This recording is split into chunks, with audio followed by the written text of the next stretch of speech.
What is happening out there, Roto Scouts baseball fans? Happy Friday, everybody. Welcome to part 2 of your baseball day. Looking at tonight's 7-game main slate. Afternoon slates underway. Had a whole broken up, wacky morning, given the way that the two different sites decided to go about the slates very differently. That was always fun. Hopefully they'll get a little bit more coordinated for go forward. I've been trying my best to provide bonus content is kind of how I'm looking at it right now. When they're dropping, particularly when DraftKings, most specifically, drops a big contest like they did today, $50K in the afternoon, $50K at night. Pretty solid deal from them. So I'm trying to cover those big ones for the DraftKings folks. Hopefully they'll get a little bit more coordinated. FanDuel's just running small contests across the board today. But projections and content for the early slate were up. Everything for the main slate is up at the site right now. And that's what we're here to talk about. It's a really interesting 7-gamer. Should be a fun one. Really good game in Philly. Dodgers-Phillies. Not a bad way to get the second weekend of the season started. A couple good pitchers on the mound in that one too. A little bit of weather concerns to go through. Nothing like what's in Colorado. Colorado might get snow.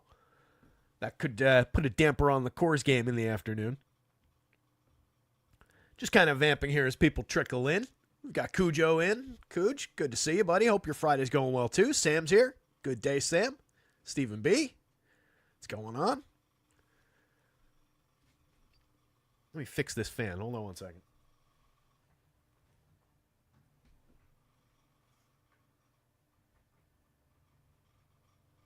Why is that so annoying?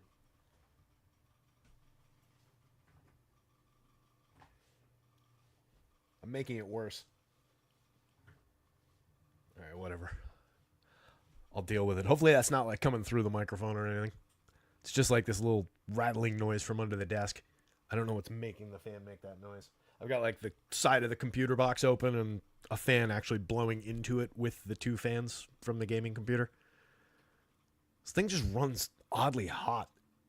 I do that for like when I actually play games on it. But it really, we talked about it like last year or sometime. Like the heat sink, I think, needs to be redone, was what somebody was telling me, and that'll fix it. But right now, I'm just going about it old school. Anyway, let's get into this thing. Anthony Taylor's walking in the door. What's going on, buddy? Happy Friday to you, too. Hopefully we get everybody's weekend started out well with some wins. Didn't see any big screenshots last night, so nobody to shout out, but congratulations to you if you did hit something and didn't let me know. Hopefully we had some winners out there.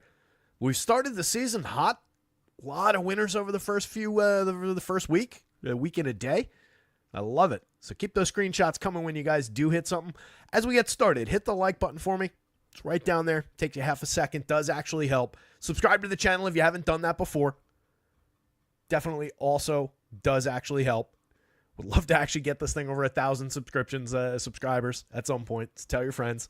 And check out rotoscouts.com if you're new. Under $1 a day gets you in for MLB projections, my home run model number, which is this column here. Rankings for all the different stacks for value and for fantasy points and for Vegas rankings. Judge is going to be priced like an ace soon, yeah, if he keeps going the way he's going. And then it rolled into that same under $1 a day. You also get NBA the rest of the way and the playoffs, NHL the rest of the way and the playoffs for every single main slate.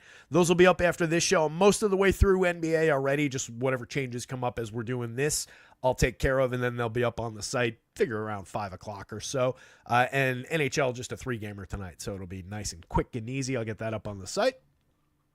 Andy's here. Andy made it. Good afternoon.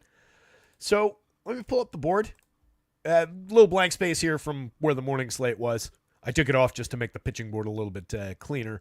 But an 8-run total between the Dodgers and the Phillies. Again, Yamamoto going up against Jesus Luzardo. So we've got some pretty good pitching there. We've also got some runs on the board. We know we've got star-laden lineups, two of the best National League teams on either side of that one. So that could go any which way. That is also a game that does have a little minor bit of weather concerns. It's basically Philly and Washington with the same read. Drizzle in the area. Mid-50s, like overcast kind of day, but should be perfectly fine. Both games should play, but maybe they get a passing shower that slows things down a little bit. The one that's more concerning weather-wise is a couple spots down here. It's this game. We'll talk, and that's why this total's so low. Both these teams, good offenses, so low in terms of the implied totals. It's just an ugly, cold day in Kansas City with wind and rain. 15-mile-an-hour wind blowing in, temperatures in the 40s per Mr. Roth. So that's one to watch. We're drawing really strong fantasy projections on the Orioles side. I like those Kansas City bats, and it's not the greatest pitching in the world in that game. So we'll talk about it when we get there. The second game up here, though, again, drizzle in this area, but should be fine with this game. 8.5 run total there. Diamondbacks confirmed lineup is already up on the site. They're heavily favored. 4.64 implied total, highest of the night. They're looking pretty juicy. On the other side, the Nats, I don't mind at least considering some Nats bats. They're showing a little bit of power among the usual suspects up toward the top of that lineup. Lowest implied total of the day, under 3 runs for the Miami Marlins going up against Spencer Schwellenbach. Kid has all the makings of an ace, was very good last year, is a very, very big opportunity to just dominate this game. Love the strikeout upside. Highest projected pitcher on the slate. Should be very popular, but with good cause. I think you just go there. 4.60 implied total on the Braves side going up against Max Meyer, who's a talented pitcher in his own right, but scuffles a bit with the home runs. Braves are drawing an absolute ton of power at the top of the home run model today. Really like the looks of that offense. Matt Olson, home run pick of the day. And then the Orioles-Kansas City matchup. So it's Dean Kramer on the mound for the Orioles, and then it's Seth Lugo on the hill for Kansas City. I know Lugo was really, really good last year in terms of the actual back of the baseball card results. He was second or third in Cy Young voting.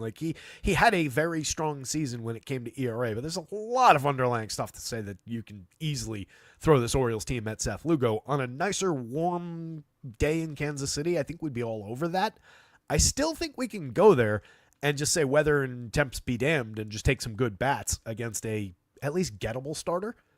But Lugo also good enough to get through it, if he's on form and everything. Rays and not to both sides that too much. Rays and Rangers, 8.5 run total, pretty decent there. 4.5 on the Texas side of that one, a little over 4 for the Rays. Showing a little bit of pop on both sides. I think we can definitely consider some bats in that game. Reds and Brewers, we're going to look at some bats from for basically the same situation. 4.5 on the home team on the Brewers, and then 4 and change on the Red side with obvious bats on both. And then a lower end game, Guardians and the Angels. Could get interesting for Jose Soriano. He went 7 in his first start of the year. There's some strikeout upside that we've talked about. It's a little bit under the radar right now, I think, maybe in Cleveland. So maybe we consider that a little bit. 4.1 implied total for the Guardians, and then the Angels home underdogs at right about a 4. Get the pitching board up.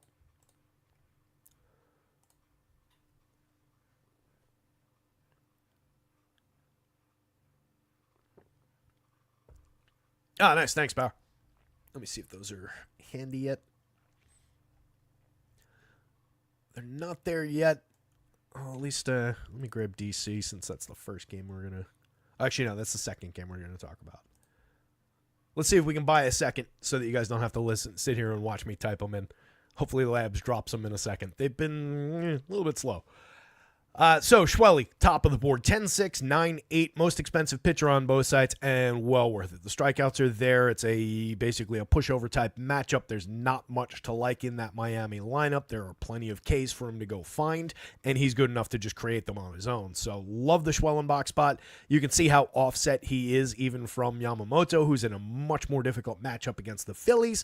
10-4, 9,000. I do think you could pay for that. We've seen the Phillies get exposed for some strikeouts. We know he's got some good strikeout stuff. But it also just kind of feels like, with Miami on the slate, with a good pitcher against Washington, with maybe an interesting spot in Cleveland, with Gavin Williams going up against the Angels, there's a lot of affordable, pretty good pitching that I don't know that we need to mess around with Yoshi against the Phillies. But he's there. It's not a mistake to play some shares by any means. He's very, very good.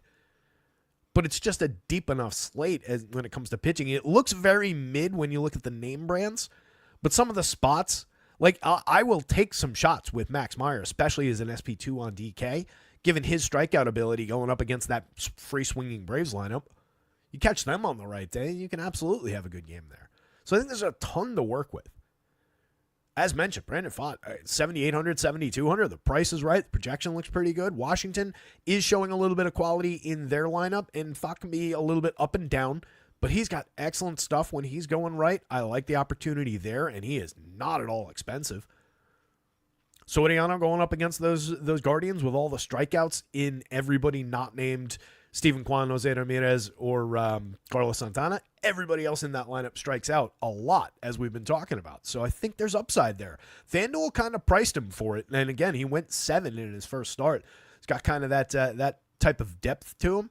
So really like him at 81 on DraftKings.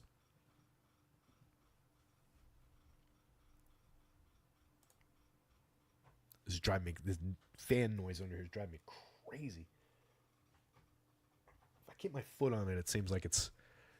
Now my foot's just vibrating the entire show. All deal. Still haven't dropped them on labs for those lineups. So Lugo, you can see in that pitcher-friendly environment that Kansas City-Baltimore game is going to be taking place in. It's not really... I could tweak it a little bit to kind of try and credit it for it being a cold, very pitcher-friendly day. Weather doesn't really come through here. It comes through in the Vegas total, which has always been, in my opinion, more than enough to take care of it. So the low run total is creating a little bit of a situation there for the pitchers, but I really like the bats, and the Orioles are getting Gunnar Henderson back. He's officially back today. Gonna be at the top of that lineup. So I don't love the Lugo spot. 89.76, he projects out just fine. You can definitely take some shares, but I wouldn't get overexposed to him. Nick Martinez, 8,000, 7,100. I think we're drawing bats in that one. Dean Kramer, I would much rather have some Royals bats, but at the cheap price, maybe you can get away with some shares there. Again, given the boost from the strong pitching environment. But that is, this is as far as we're taking that with these median projections. Zach Littell, 9,700 feels really expensive for Zach Littell on the FanDuel slate. 85 is kind of up there as well on DraftKings, particularly against a Texas squad with plenty of ability to do damage. So I don't love that spot either, but he does have talent. He did put up some decent numbers. Lusardo just struggling, the matchup could potentially be the struggle there. Didn't project out great because it's the Dodgers on the other side, but a lot of individual upside in terms of the skill set. Just depth is a question with Lusardo all the time, and then just that deadly bad matchup. So I don't think we tangle with that just the same way we're not really necessarily tangling with Philly going the other way with Yamamoto from a higher price. And then Jake Irvin, I want bats against. Tyler Alexander, I want bats against. And Tyler Mahle, I'm pretty sure we want bats against, considering he's the bottom of the board, even for the cheap prices. I don't know that you dabble in this territory if you're looking for cheap arms on DraftKings, because we've got 7,200 here. We've got 76, 74.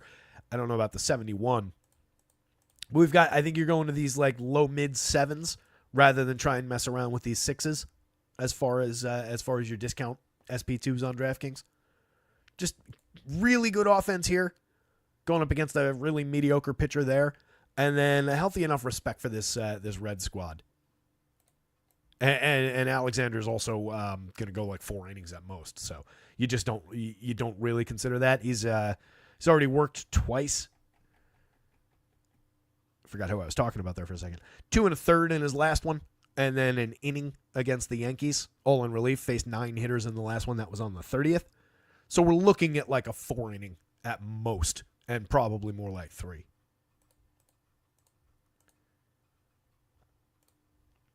See if we got those lineups. Nope. All right. Let me do this. I'll grab the Nats since you said that was in, and we'll just change up whatever's different.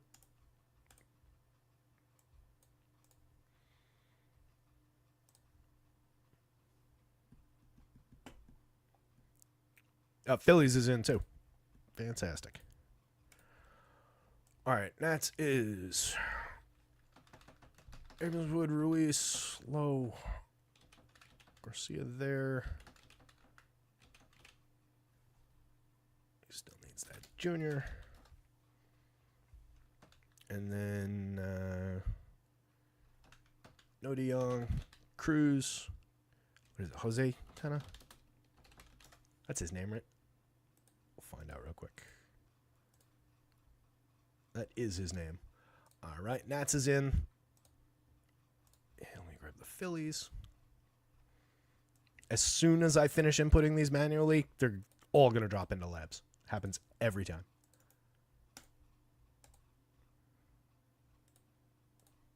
Phillies, Schwartz, Turner, Harper, Bohm, Kepler, Casti, Remoto, Stott, and Marsh, exactly as it was projected. We're all good there.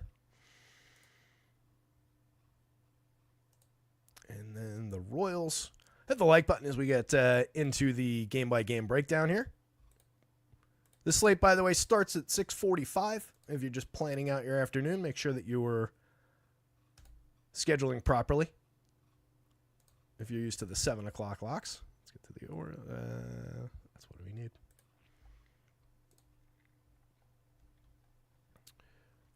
There we go. Fortunately, same slate on both sides for the evening. As I was saying, enough of this chopped up nonsense, especially with FanDuel. They're getting a little bit greedy in the afternoons. Like, there was no reason they couldn't have just put the afternoon slates together the last 2 days instead of going like, 3-gamer at 1 and a 3-gamer at 3. It's so dumb. Or 4, whatever. Oops. Actually. All right. India, Witt, Vinny, Sal, Massey, Kevin Biggio. Michael Garcia's in the lineup. MJ's in the lineup. Does MJ have initials on FanDuel? I think he does. Nope, he doesn't. All right, cool. All right, those will be updated on the site after we're done with the show. Hit the like as we get started here. So Phillies lineup exactly as expected. Going up against Yamamoto in his third start over the first 2. He struck out 34.1% in the 10 innings that we've seen him. Little bit of issues with some home run power. He gave up 2 homers in the first game. That was against Detroit. Or excuse me, that was his second game. I forgot which order these went in. But he struck out 10 in 5 innings in that appearance, 10 of 22 hitters. And really, those were the only 2 problems. So outside of a little bit of home run power, which could definitely be a vulnerability against a pretty good home run hitting team. But if you look at a larger sample, last year, 90 innings, 18 starts, 1.90% home run rate, allowed just an 8.4 degree average launch. Negative 4.8 degree average launch so far this year. So it's really just a couple mistakes that got out in that game.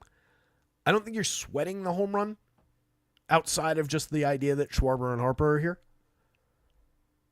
And there is plenty of strikeout upside available. Schwarbs, we know, strikes out at a pretty aggressive clip. Also draws his walks. Could definitely wait out the out-of-zone stuff. That's the thing with Philly. There you have a few hitters who are quite patient. So Yamamoto might not get the swing and miss on the out-of-the-zone stuff. Schwarbs with 4 home runs on the board already. Monster ISO. What we love with Schwarber is the contact. As always, he's just a monster home run threat. Major premium contact threat. 15.6% barrels last year. 54.9% hard hits. We're not talking about those small sample numbers. I got to work them into the board. Right now, it's just the back of the baseball card, small sample stuff that also doesn't mean anything. But we'll get all that stuff in here in the next week or so. We'll start talking about the contact they're making this year. But Schwarber, obviously big looming threat. Trey Turner off to a pretty decent start over his 15 plate appearances. Definitely has the ability to put bat on ball against a pitcher as good as Yamamoto and be a threat once he gets on base. Good table setter to have ahead of Harper, ahead of Alec Bohm. I like Bohm for his ability to put bat on ball as well. So between him and Turner, I think you're working with 2 guys that you definitely want to include in your Philly stacks if you're stacking up against Yamamoto. You definitely want to take the high contact guys against a pitcher like this, try and negate some of the strikeout, and try and grab some of that correlated scoring, and then you're looking for the one big knock out of your power bats. I think you can include Max Kepler. Max has a home run on the board. He's a lefty power bat that I do like. The power, as we looked at the other day, kind of has come and gone over the last couple of seasons. He had a down year last year, 20-something home runs the year before. It's been on and off. But when he's going right, and most importantly, when he's fully healthy, there's upside there. And for 4,100, 2,800, it's pretty cheap. So I don't mind him as a fifth man in or as an alternative, let's say, to Bohm. Get the 3 stars and then, continue on with the lefty. And then you grab somebody cheap from down here to fill out your fifth man. It's a reasonably good approach. But between the two, I think I take the better contact that Bohm's going to give you. Last year had a 45.1% hard hit rate, but more importantly, strikes out at a 14.2% clip while drawing a 6.6% walk. It's just a lot of good bat on ball there. So again, it's about the frequency of contact against a strikeout-oriented pitcher here. Nicky Castellanos is always going to be a mix and match quality guy at this point. Right-handed bat with a little bit of pop, decent ability to get on base, help create runs. He's more a correlated scoring piece for kind of a high price at $5,000 on DK. $29 on FanDuel, a lot more playability in that. Real Muto is a good catcher option where you need the position. $4,200 is not an unfair price to find him at on DraftKings. Still maintained a high quality of contact last year, 10.4% barrels, 45.9% hard hits. Real Muto's not going anywhere. Bryson Stott, Brandon Marsh, highly playable lefties down the bottom of the lineup. Stott, always good for a stolen base, has a little bit of power, the ability to make contact. Strikes out at just a 16.3% clip last year, 15.6% the year before. Just doesn't really barrel the ball all that frequently. Maybe you get him a torpedo bat.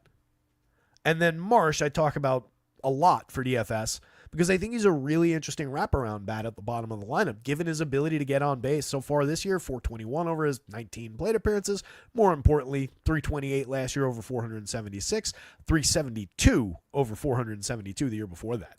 So the truth's probably somewhere in the middle.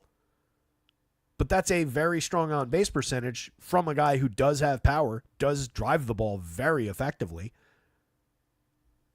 Grab him for cheap down here and just put him back in front of this. Second, third, fourth times through the lineup, he's just a leadoff hitter ahead of Schwarber, Turner, Harper. So I really think he's one of the top wraparound plays just in all of DFS baseball. But again, very challenging pitcher. He's our second most highly projected pitcher for a reason. Yamamoto's very good. Luzardo, good strikeout performance in his first game. Struck out 11 Nationals at Washington over just 5 innings in his first game. 2 earned runs in that one on 5 hits. He walked 2 along the way, gave up a home run along the way. It's just the Dodgers of it that really doesn't intrigue me about this spot. We will use Luzardo this year for sure. Wish we'd kind of talked him up more for that game against the Nats.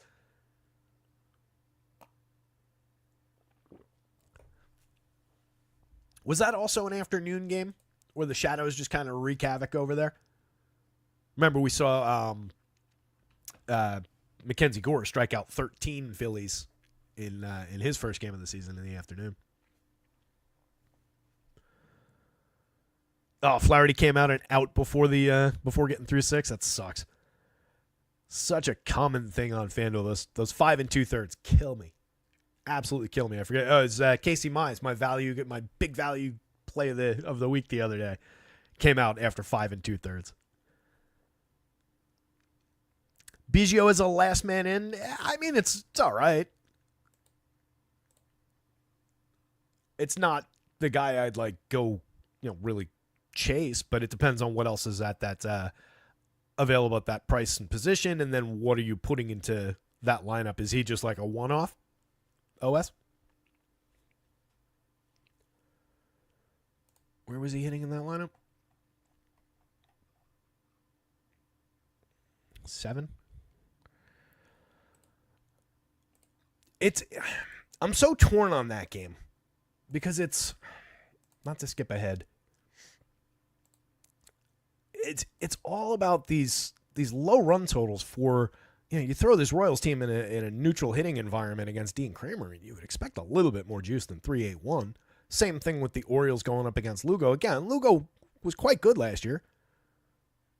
3.0 ERA over his 206 2/3, but a 3.83 xFIP. Just a 21.7% strikeout rate. Not a ton of swinging strikes. They just kind of got through.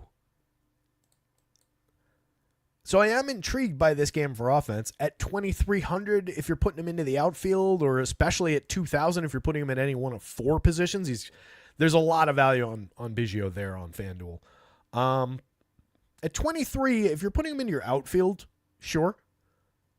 Maybe you could do better at first base. I'm not sure. I haven't looked at each individual value first baseman. But it would really depend. Maybe nobody on the Marlins. This is an interesting alternative at that same price.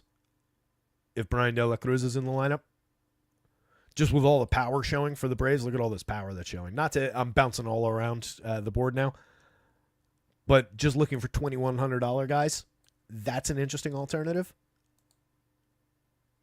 We'll continue to look for very cheap DraftKings guys along the way for you. But I would consider that probably more than like Austin Barnes, who's on the screen there at the bottom of the Dodgers lineup. I do think you could grab some Dodgers, especially if you're getting like some of these cheap guys in the mix down here. They have a little bit of an oddball lineup with all these cheap bats in it now. It floated the Dodgers up the value board today. You've obviously still got several very high-priced superstars up there. But this version of the lineup, there's no Max Muncy in it. Freddie Freeman went to the IL, so you're losing a couple key bats there. If we don't have Will Smith in the lineup and we have Austin Barnes instead, that's another very, very cheap bat. So you're getting a lot of ability to grab Shohei Ohtani, Mookie Betts, Teoscar Hernandez with premium home run numbers for each of those guys. Ohtani at a 16.18 is kind of undeniable at the top of the lineup. Lefty, who cares? Mookie Betts, Teoscar, perfectly serviceable home run marks against a pitcher who you can get a little bit for home runs. Last year in his 66 2/3 that we had him for, 3.28% home run rate on nearly 10% barrels, and he was over the mark for hard hit rate, over the mark for exit velocity allowed on average. A little bit better than that in the 178, the more complete season the year before. Just a 297 was better at limiting hard hit and exit velo, but you could still square him up. That's a lot of barrels. That's a fly ball trajectory. So you can definitely homer off Jesus Luzardo, especially in this ballpark. So some upside for the power bats, the kind of obvious names, and then everybody else is just kind of connecting to put those guys into a lineup. You can absolutely just three-man it with the stars, but that's kind of straightforward and obvious. Probably better to go for the full five-man and just cheapen it out with bats like Andy Pages from down here. Veteran Chris Taylor and Enrique Hernandez had terrible seasons last year. Taylor 202, 4 home runs, 298, 300, a .099 ISO. Was really bad.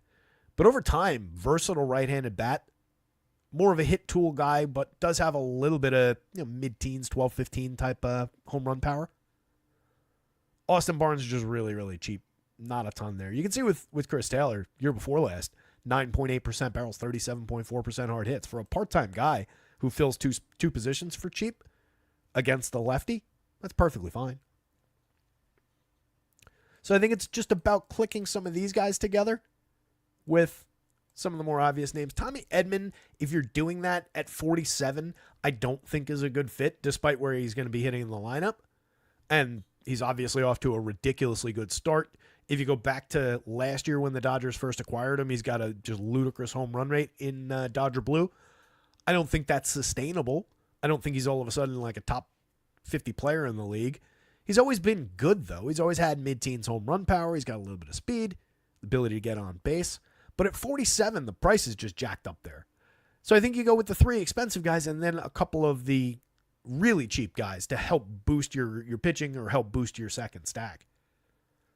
On FanDuel, you've got so much positional flex and so many cheap options if this is the lineup or if it's anything remotely close to this, that I think you're doing the same thing. Just grab 2 of the stars or all three of the stars and mix and match your way the rest of the way. Even Edman is cheap at $2,700, fills 3 positions. So it's a little bit different with Edman cheap.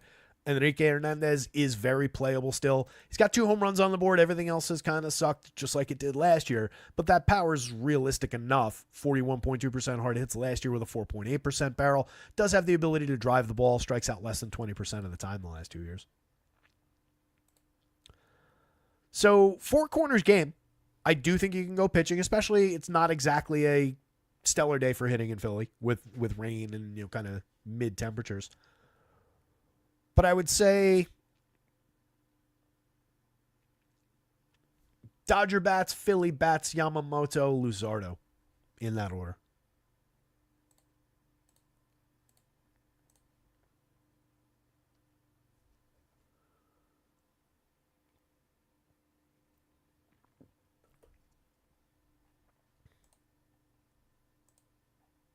Oh, did we get that lineup? I could have. Yeah, we did. All right. So it is, in fact, Ohtani, Betts, Edman, Teoscar, Will Smith is in the lineup. So scratch the what you call it, Barnes catcher. Actually, this is mostly their normal lineup. So they did not go lefty. Conforto's in the lineup. Let's get this in here.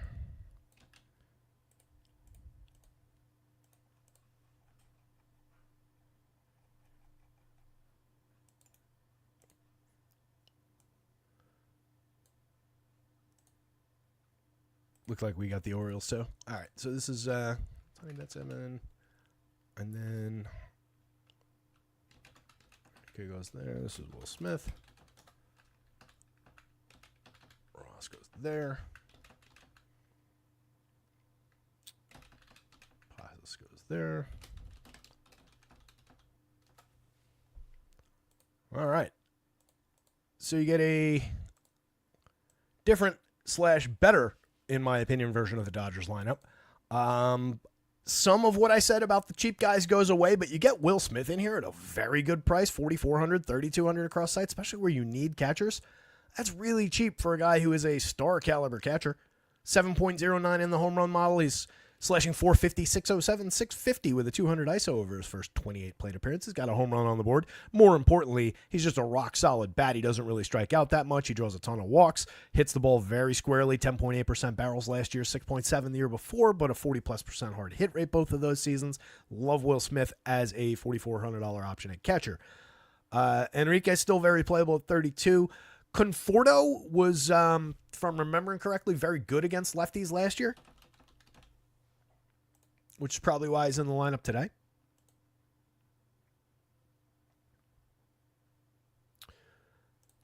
$2024, that's why.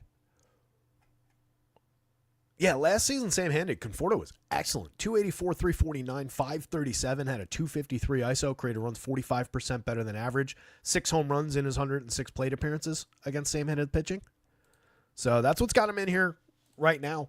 Once upon a time was a very reliable just overall bat. Last year, 11.8% barrels and 45.8% hard hits in basically a half a season. So I like the upside. That is an improved version of the Dodgers lineup, and I think it stretches it out while keeping them of good value. Everybody down here is still cheap, and you don't have to go nearly as bottom of the barrel talent-wise. So that's an upgrade while not really changing the value prop around the Dodgers lineup. I like that a lot.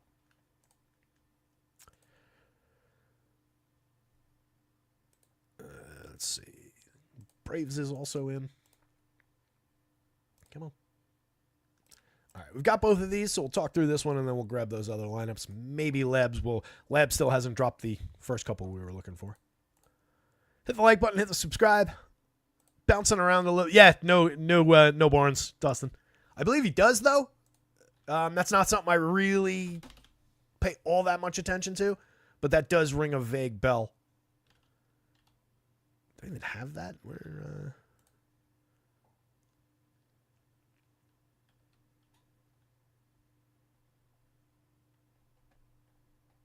I don't even have that handy.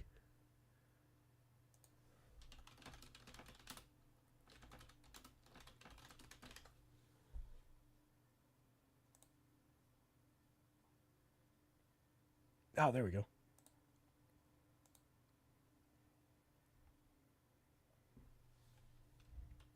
This is this year. That was last year.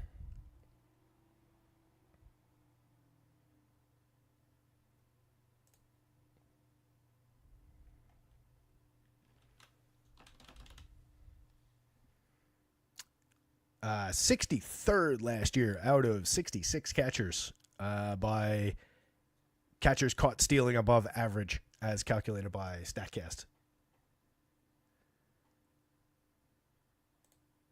Just by pure caught stealing rate, he was 58th out of 66.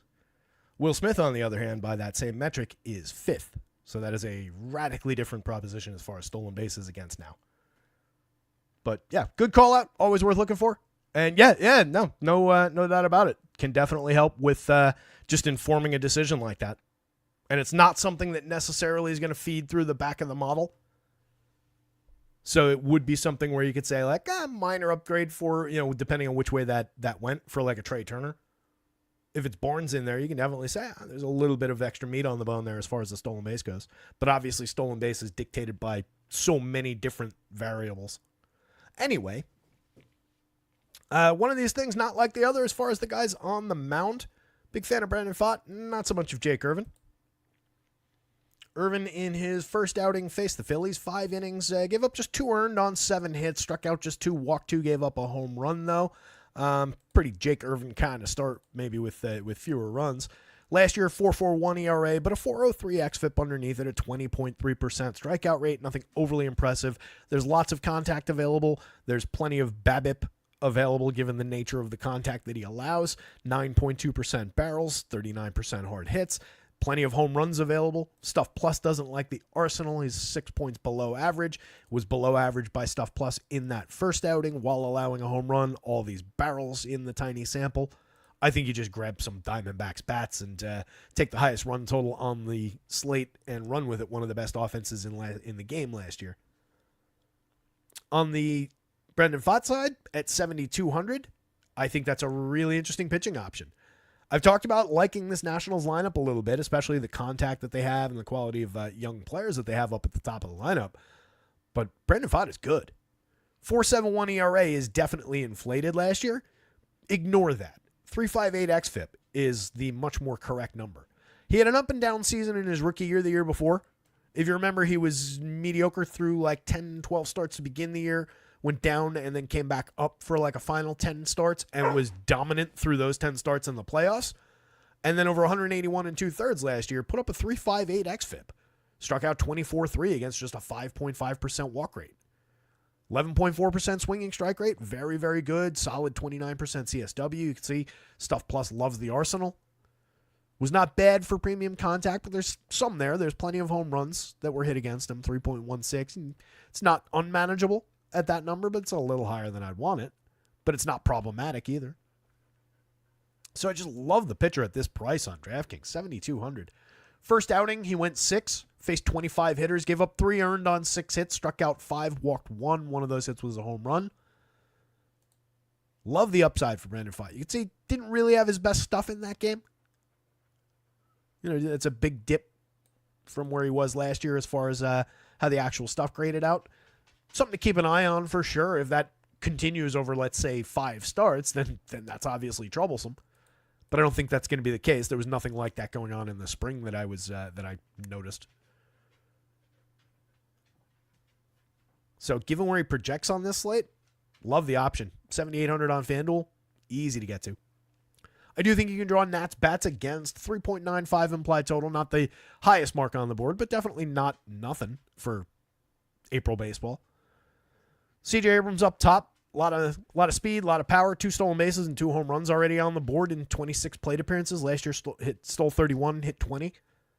Really like the option, and 51 is not crazy expensive for essentially a second-tier star at the shortstop position. 3,300, same thing on FanDuel. 48.33 for James Wood is definitely affordable. Not the greatest start, but at least hit a home run. He stole a base already.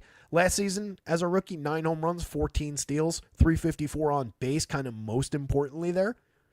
Really like the skill set with James Wood. The kid is going to be a star. 52% hard hit rate last year, 10.6% barrels. He's got a lot going for him. 8.6 in the home run model up against Brandon Pfaadt. So again, there are home runs on the board against Pfaadt. You can definitely get there. Keibert Ruiz already up to 3rd in the batting order, off to a good start given all that contact that he makes.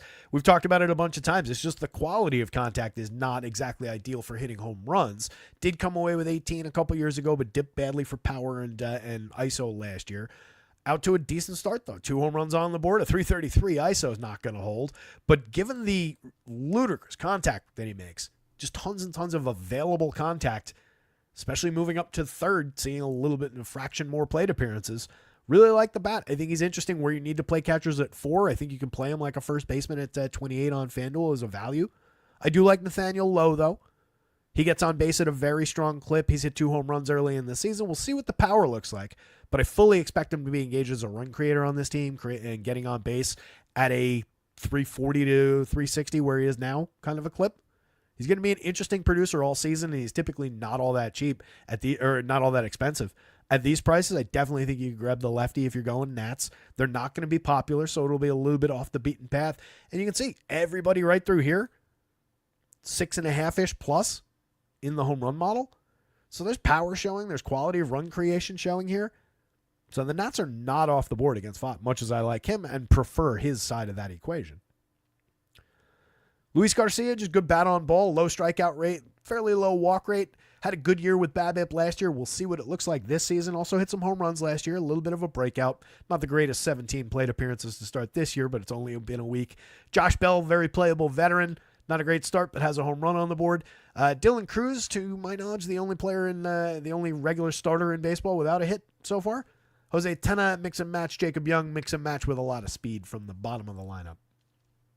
If you're looking at the Diamondbacks, star-laden lineup. There's no two ways around it. With a really cheap Pavin Smith hitting third, I like the upside of that. I mentioned him early last week, whatever the first game that we saw him starting. He's pinch hit a couple times. Anytime we're going to get him in the starting lineup, I think he's going to be an interesting piece because his price is probably going to not match his talent for a lot of the season, and it definitely doesn't right now. First base and outfield, there's a lot of quality contact there. Last year, 14.7% barrels, 44% hard hits in 158 plate appearances, over which he hit 9 home runs. Had a 277 ISO. Year before, 7 home runs in 228, just a 136 ISO. Not nearly as good contact, but made good contact all the way up through the minors. He's a really interesting lefty bat, 6.96 in the home run model. I don't want to over-exaggerate the quality, but for those prices, that's a really interesting bat to string in alongside these other more well-known Diamondbacks. Not that he's a secret. He's going to be popular in that spot, given the cheap price. But Corbin Carroll, Ketel Marte, much more obvious household names. Carroll, a home run on the board, 344 on base so far. He's created runs a little bit. He's expensive, but well worth it. We know what the skill set looks like. Ketel Marte was my home run pick from the Diamondbacks today, 10 plus in the home run model. The only guy who got over the magic number so far. Off to a strong start, despite not hitting for that much power yet. Last season, 36 home runs, a 268 ISO. I like the power to come around for one of the top 2 second basemen in baseball. Probably the best second baseman in baseball.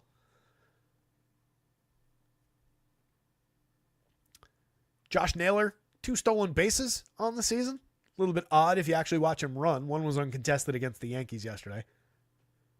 Don't know where the other one came from. Off to an okay start with the bat. No power on display yet, which is really what you want from him, especially when they're on the road. That's where he's going to need to find his power. Their home park is not ideal for him as far as his power. But he'll come around as far as that goes. Still 4,700, 3,100 going up against Jake Irvin. I think you can definitely sign up for some Josh Naylor home run shares. 8.45 in the model. Very interesting bat in this lineup. Lourdes Gurriel, a solid veteran line drive hitter with a little bit of power upside. 2 home runs on the board this season. 111 WRC plus in a tiny, tiny sample. Eugenio Suarez, one of the best power bats in baseball right now. 5 home runs already this season, looking like Babe Ruth. For a while, he had... he was a top fantasy player in the game with a 0.000 BABIP. And then he finally got a base hit the other day, or he doubled the other day against the Yanks. But off to a ridiculous start. He also closed last year ridiculously hot. Let's remember that. Not that we're chasing hot cold, but the second half of last year, he looked a lot more like the Eugenio Suarez that we've known as a power bat for years. Was just dead at the plate the beginning part of last year. It totaled out to a good season. 30 home runs on the board, 256, 319, 469, a 214 ISO. What it looked like through mid-July of last year was that he was just gone. So assuming that it's all back and will continue, I love the torrid start, and I will continue going there as long as they're pricing him at 4,300 on DraftKings. 3,800 on FanDuel, he's priced like a star. Very different proposition. I would still take him there, but you're probably doing it to maybe shed a little bit of public ownership where he'll probably be overly popular on the DraftKings slate. Gabriel Moreno, high-quality catcher bat, low strikeout, high walk, good contact, 375, 473, 375 over his first 19 plate appearances this season. Not a lot to talk about from this year so far, but he's very cheap for his quality, so I do think you could grab him, bolt him into a 5-man Diamondbacks on DraftKings and get your catcher that way, and just take the upside against this pitcher. Really like adding him to a 5-man on DK. Jake McCarthy, capable enough for a cheap price if you just want to find a cheap outfielder, not as cheap as whoever the $2,100 option we were talking about. We do have a $2,100 guy that I skipped over at the bottom of the other lineup. I'll swing back around on that. And then Geraldo Perdomo hit a grand slam against the Yankees the other day. Diamondbacks hit 2 grand slams in that series. Suarez had 1. Perdomo had 1. Late in the games off relievers. 3,500, 2,600. A lot of quality there as like a wraparound cheap infield bat. So if you want to grab him, bolt it onto Carol Marte, Pavin Smith, Josh Naylor, and leave the catcher out, that's another approach to it. This is just a deep, highly, highly capable lineup that gives you enough flex in terms of pricing and where you get those prices that you can do a lot of creative things with how you stack this Diamondbacks team. This lineup plays 1 through 9. And then swinging back around, Jose Tena, second base, third base. So it's not the same positional values. I think it was first base, outfield on whoever was asked about. Hit 3 home runs, stole 6 bags, 267, 298, 354 last year. Just kind of a backup infield type of talent right now. I think you're better off going with the other guys we identified before. This one goes very, very strongly. Diamondbacks bats, Brandon Pfaadt. Nationals bats if you want them. They are playable. And then really no Jake Irvin, even at price. I just don't think you mess with it.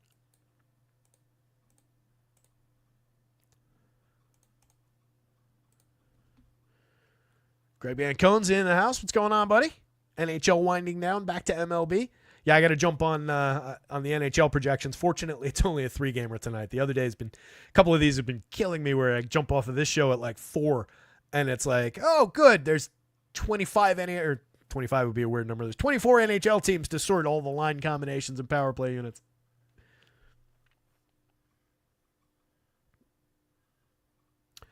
When you say plays 1 through 9, does that mean the stack is viable without either of the top 2? Sure. I think that's always the case. You definitely want 1 or 2 of the top 2 bats in the lineup most of the time. For one thing, that's just where the talent is. The 2 best hitters in the lineup are typically going to be hitting 1, 2. And then you get your power and your RBI guys there. But yeah, for 1, for differentiation's sake, for 2, just based on price, how things work, depending on which stack we're talking about too, with, if you're going 5-man versus or a 3-man, there are always ways to build. And sometimes it's downright desirable to build around the top 2 bats and not use them. So yeah, I always think that's the case. And especially with a deep team like the Diamondbacks, it's just more the case. Would I want to do that with like the Marlins? No. Any stack from the Marlins, I pretty much would want to have Xavier Edwards in it because he's the only capable talent on this team. But with a deep team like the Diamondbacks, absolutely you can do that. So it really comes down to, who you're leaving out, what position, what price. And then if you work ownership into that equation somewhere along the way, it also is a differentiating factor. But yeah, 1 through 9 in that, I just meant, I meant more like anybody in that lineup can be in any given stack because everybody in that lineup has at least positive attributes that could contribute to DFS, or they project well and so on, as opposed to the Marlins, which I would say is like a 1.5-man lineup, maybe 2.5. Yeah, call it a 2-man lineup. It's Xavier Edwards, and then it's Kyle Stowers plus Matt Mervis plus Griff Conine, each counting as a third to make up the second guy. This is not really a 1 through 9 top lineup, especially not against Spencer Schwellenbach, the top projected pitcher of the day. Love the Schwellenbach option here. He went 6 in the first game. It wasn't his ideal start, but I really like the strikeout upside in the long term. 6 innings against the Padres, low strikeout team. Struck out 4. He gave up just 1 hit. He walked just 1, so that was very strong. Booked a quality start in his 6 innings, but typically you'll get more strikeout punch out of Schwelly. The stuff was there, graded out great. 12.2% swinging strikes in that game, so plenty of whiffs, And again, that's a low whiff, low strikeout team. So just upside galore going up against this team that averages out in the projected lineup to a 26.9% strikeout rate. This could be a dominant start for Schwellenbach. We do have their confirmed lineup in. Let me grab it.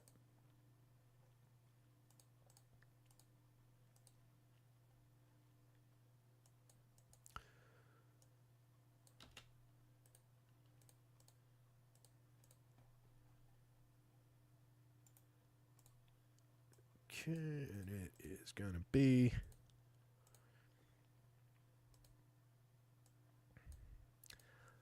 Edward Stowers, Griff Conine to there, which will improve his home run mark. Otto Lopez. Okay, so Mervis goes there. Lopez goes there. Conine goes there. And then it's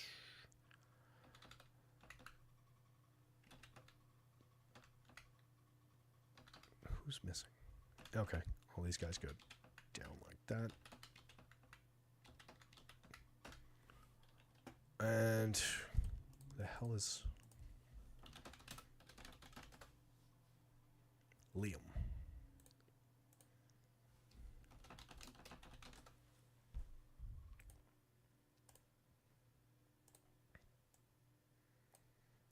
All right, there's your confirmed Marlins lineup. Liam Hicks was that catcher hitting 6th, 2,400, 21 on FanDuel. So it continues to be basically the same guys and not that much to talk about on the Marlins side. Everything just supports continued upside for Spencer Schwellenbach here. Last season, Schwelly 25.7% strikeouts against just a 4.8% walk rate. Dominant strikeout to walk stuff. Stuff Plus, like the Arsenal, it wasn't quite as strong, but he's shown even more improvement during the spring. 3.47 ERA, a 3.39 xFIP, generated a 13.6% swinging strike rate. There are tons of whiffs here. Didn't give up many barrels. Kept the ball on a moderate trajectory. Just 87.6 miles an hour of exit velo. He's difficult to square up, especially for a bad team like this. Give me 6 innings of Schwellenbach here, and we have a very strong chance of having the best pitcher of the day. That's what he's projected for, and he tops the board. Love the option. I wouldn't draw Marlins bats against. That total rounds up to a 3 in the number there, but it's under 3 if you look at the actual number. It's like 2,988 and something. Do not like the Marlins here at all. Griff Conine showing a little bit of power at 6.77 in the home run model. Same deal with Kyle Stowers, the 2 lefties up top, and then Matt Mervis, another lefty a little further down at a 6.0. Not a one of those guys is a true major league home run hitter yet, or maybe never will be. But those are your lefty and your quality power bats. The thing I like about Xavier Edwards, the reason he would be in my lineup, is kind of what I was saying earlier. You want the high contact guy who's going to maybe get on base, find a few base hits against the heavy strikeout pitcher, and you just hope for the best there for some correlated scoring ahead of the power bats. Edwards, if he gets on, can steal you a base. He's very, very good at it. 344 on base out of the gate this season. Last year, over 303 plate appearances. That was 397. That was fantastic. Stole 31 bags. No power whatsoever, but a good hit tool, good ability to get on base. He is paramount in anything you do, Marlins. But there's not much else. There's so many strikeouts. It's just ugly. Even as a contrarian option, I just don't think you do it. And we're going to pick up a little time that way. There's really nobody down here worth all that much discussion. Anybody sees it any different, call it out, but I'm not. Max Meyer. So I mentioned, do like the stuff. I do think he's got upside. I think we'll get there in maybe some sneaky spots through the year. And I don't think this is, off the board completely for him. So maybe this could qualify as a sneaky spot. What I don't like is all the power that the Braves are showing at the top here. And then down to Brian De La Cruz, who was the $2,100 call out that we made before. Just given the tiny history that we have with Meyer, 57 innings, 11 starts last year, that's an awfully ugly home run number. That's a whole lot of hard hits. It's a whole lot of barrels. Going up against this heavy barrel, home run focused Braves team, this could be the game to help get the Braves off the schneid.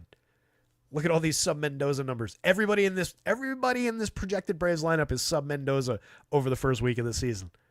Nobody has more than 1 home run. This can't last. These guys are better than this, even though everybody had a down season or was injured and half absent last season. But Meyer's an interesting strikeout pitcher. And there are a lot of strikeouts in that lineup. He did just put up 18.5% last season in his 57 innings. 10.3% swinging would kind of defy that. He showed dramatically improved stuff during the spring, was generating whiffs during the spring. So I don't think at 74 he's necessarily off the board for SP2 shares. But I greatly prefer the Braves. I think I would lean that way, and I'm probably going to have some Braves tonight. First game for Meyers, he went 5 2/3. He did strike out 7. That was against the Pirates, so take what you will. Gave up 1 home run in that game, 5 hits, just the 1 earned run. Gave up a second unearned run, walked 1. So if you can exploit some of the Ks through the middle here, and some of the aggressive power bats are the strikeout bats, you could find that upside. But for me, I'm going to try and make my home right here at the top of the Braves lineup, as we've done successfully many times over the years, and then fell on our faces with a bunch of times last year. Do we have the confirm before I start talking it through? Let's see. Whoop.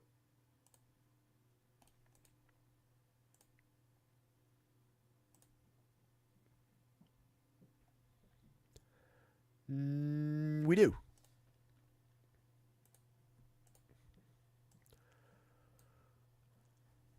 Harris, Albies, Ozuna, Olsen, Riley. All right, this is a little bit different. Same guys, different order.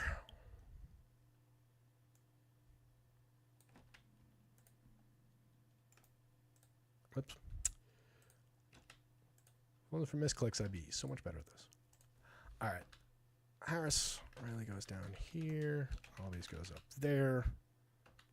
And these two switch also. And then... Wait, yeah.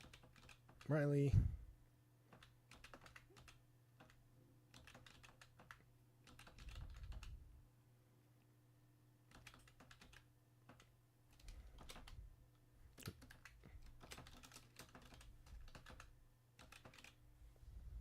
All right. Confirm Braves. So, same story. Same guys, same power upside, just in a slightly different order. Ozzy Albies moving into his more traditional second spot in the lineup, 9-4-3 in the home run model, 4,300, 3,300, remains one of the top second basemen in baseball, despite the down season last year, despite the missed time. Home run on the board to start his year this year. Again, everything this year so far is meaningless. Love the upside. Really like the DraftKings price. That's just way too cheap. Everybody on the Braves is too cheap on DraftKings for their talent. They will overcome these struggles. 4,200 for Austin Riley, a guy who before last year had 30 home runs plus in 3 straight seasons, still made a 14.9% barrel rate, 53.4% hard hit rate kind of contact last year. He just missed some time. He never really found it for the full season last year. He still came away with 19 home runs and 469 plate appearances, had a 200 plus ISO. Massively positive run creator. It is way too cheap at 4,200. 34 on FanDuel is correct. Or more correct. Matt Olson at 48, you can make the exact same arguments, although at least 48 is approaching more correct territory. Marcell Ozuna is cheap for a guy who had an outstanding season last year. 3,800 on FanDuel is the correct price for Marcell Ozuna. Ozuna went 304, 381, 552 with a 247 ISO and hit 39 home runs last year. And we're pricing him at 4,600 a week into the season. Love the upside. Michael Harris at 35-29 with his 2020 plus skill set in the leadoff spot as a lefty against a developing righty. Sign me up.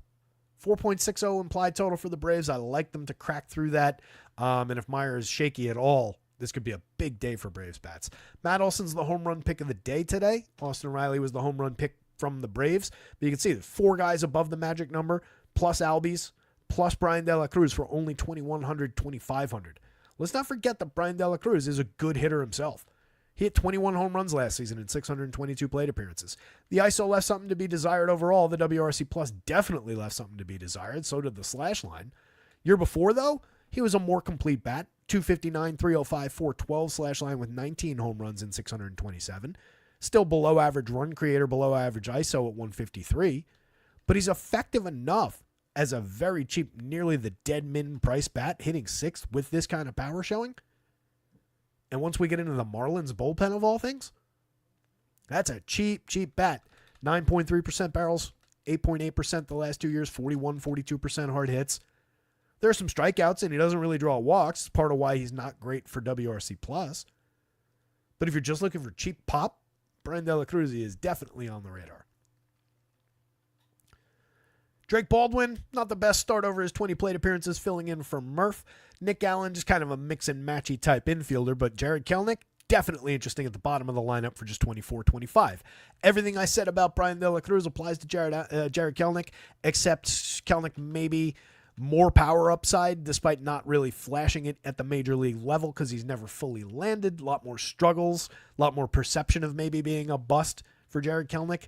I love the upside. I love the skill set. 9.9% barrels and 45% hard hits last year in a down year, 9.5, 45.5. There's plenty of strikeouts there, though. He swings and misses quite frequently, but I love the upside. He's also got a little bit of speed if he gets on.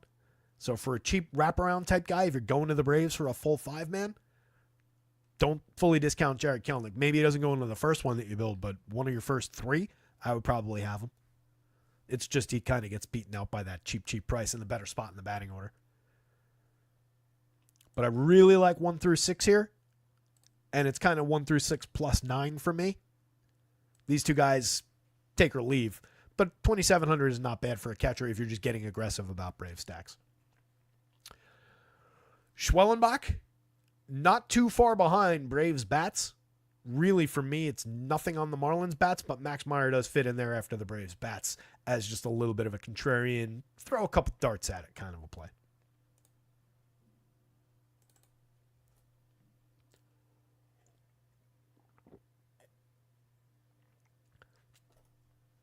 I would love to think that, Greg, but I think that price probably just drives upside to Riley. If it has a large impact in some projection systems, then maybe you get it shaved down slightly. But I think that's just a little pie in the sky, hoping for things that are not likely to come true. I think you just go there, though, right? It's so easy to get different with baseball that I'm really not concerned about any individual popularity. I'm barely concerned about stack popularity, to be honest. It's just so easy to get different.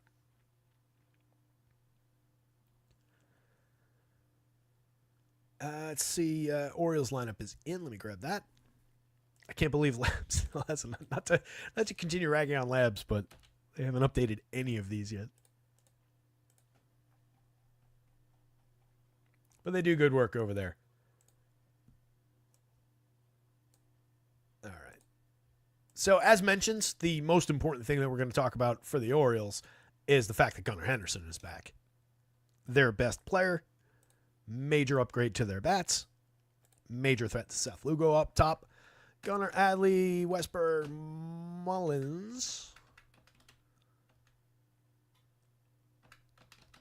Hearn drops to 5. O'Neill drops to 6. Come on. What is clipboard error?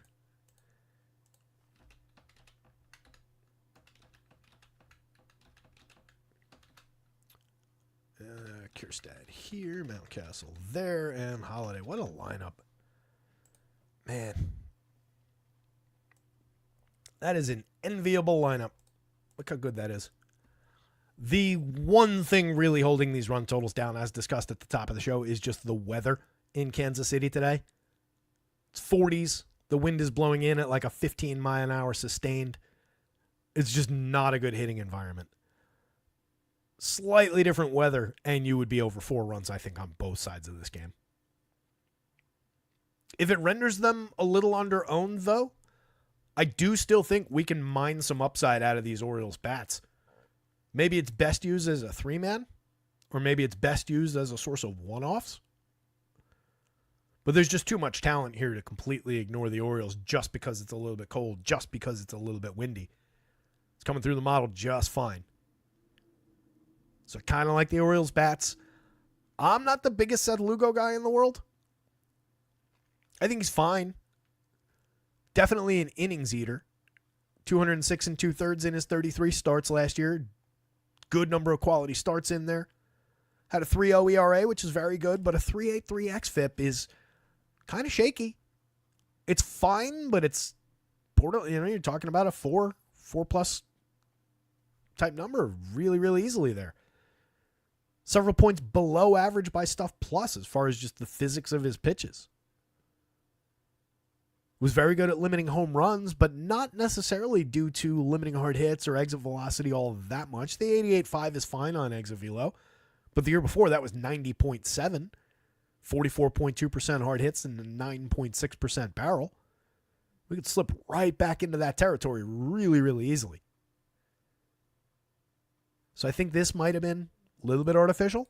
He's very good at limiting runners. He's very good at limiting walks. So the strikeout to walk was, while the strikeouts aren't aggressive, the strikeout to walk was fine. But limited swinging strikes, there's plenty of contact here for these Orioles. If he looks like he did in the first start, fire away with Orioles bats. Obviously, we're not going to know that ahead of time, but first start, just 4 strikeouts, 3 walks. He was facing Cleveland. Gave up 3 earned on 4 hits to 20 hitters over 5 innings. Gave up a home run.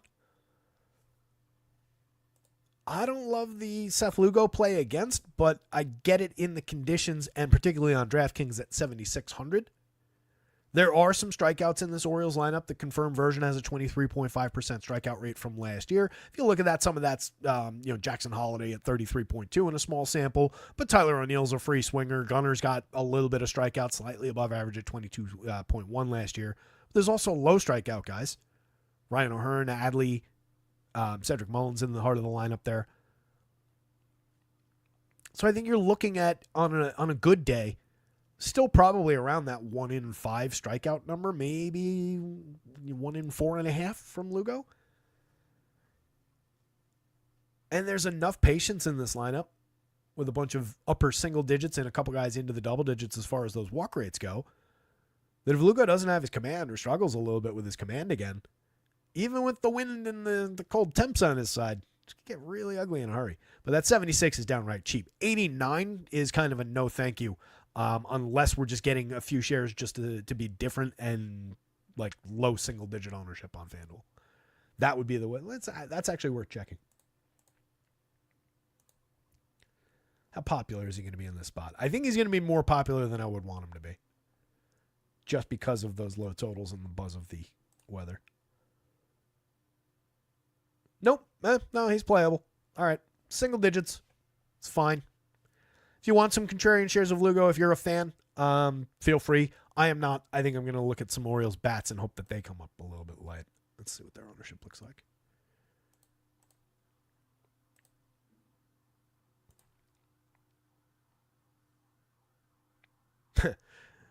Gunner projected for a lot of ownership in his return, but everybody else pretty light as far as Orioles bats go. And then Dean Kramer on the bump for the Orioles, 22.2% strikeout rate with a 4.10 ERA, 4.34 xFIP last year. Walked too many at 9.2%. Doesn't really induce swinging strikes at 9.3. You can see the xFIP being a little bit higher than a 4+ ERA is not great. You can see how far below average by Stuff Plus he is. This is a pitcher normally I would be excited to throw bats against. I think with this very high contact, decent on base, little bit of power, a lot of speed Royals lineup, we can very much talk about them in the same way that we're talking about the Orioles and hope to get a little bit contrarian with some very, very good bats just because of the environment. Might not work out. Know that it's not safe given how good the pitching conditions are. But Dean Kramer, come on. Give me the Orioles bats. So starting at the top with the Orioles, Gunner in his return. Last season, Gunner, obviously one of the best players in baseball. 37 homers, 21 steals. 248 ISO creator runs, 55% better than average. Comes in 5,500, 3,800, appropriately priced, if not maybe a little slightly bit cheap.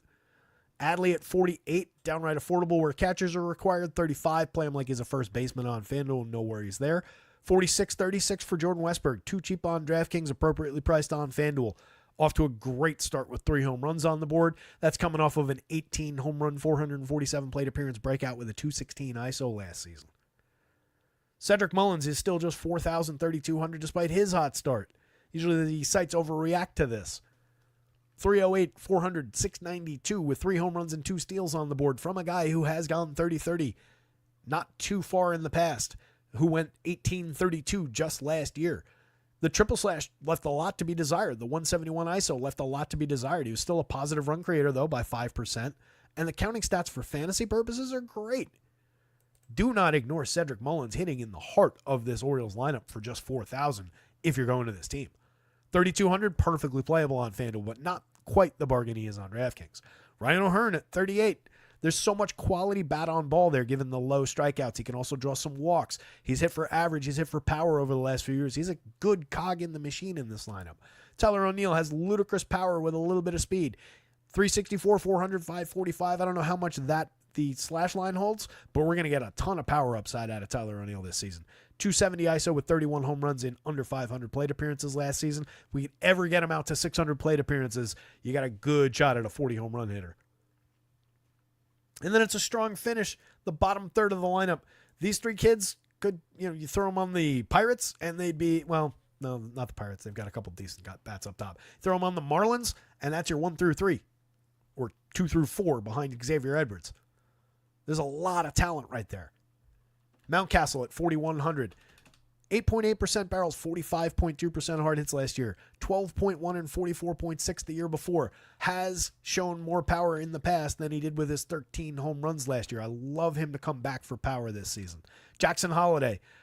Just got to give the kid some time. Looks like the start to this season is okay, so maybe we're finally clicking at the major league level, and it's unfair to use the word finally. We're talking about 208 plate appearances last year. He wasn't good. He wasn't nearly what was expected in a kid who got drafted at the end of fantasy drafts as the top prospect in baseball, but give him a second. I think he's finally catching on. So that's a 1 through 9 lineup for sure. Any combination of Orioles you can play, but again, know that you're kind of doing it in defiance of the hitting environment, the low run totals that are based on the bad hitting environment with the weather. Jonathan India, excellent option for on-base percentage. He's doing what they were paying him to do already to start the season, over 28 plate appearances, 357 on base last year. Can also drive the ball a little bit, 15 homers, stole some bases last year. Love him as a click alongside Bobby Witt. Don't worry at all about Bobby Witt's start. He will have superstar numbers and be in the running for an MVP award given a full season this year. He was last season, 32 home runs, 31 stolen bases, 332, 389, 588. Fantastic season. 10.72, the only player in this game above the magic number for home run upside. Vinny Pasquantino, 798. Sal Perez not far behind at 877, not far behind Bobby Witt, I mean. Mike Massey, Michael Garcia, with a little bit of power despite what his home run number shows at 2.3. And then MJ Melendez down toward the bottom of the lineup has some pop. So there is some sneaky power upside going up against Kramer here. Love MJ's contact ability, the low strikeout rate, the medium walk rate. We've talked about it a lot. Needs to start elevating the ball a little bit more to turn into a 30 home run hitter, but tons of power and just an RBI machine if we're just looking for a guy who helps bring things around as far as the sequencing with this team goes, and a guy who maybe could be a big contributor on a day where maybe the ball's not flying out of the yard, but we're hitting a lot of doubles, we're hitting a lot of singles, we're doing a lot of sequencing. Vinny Pasquantino could be key for that.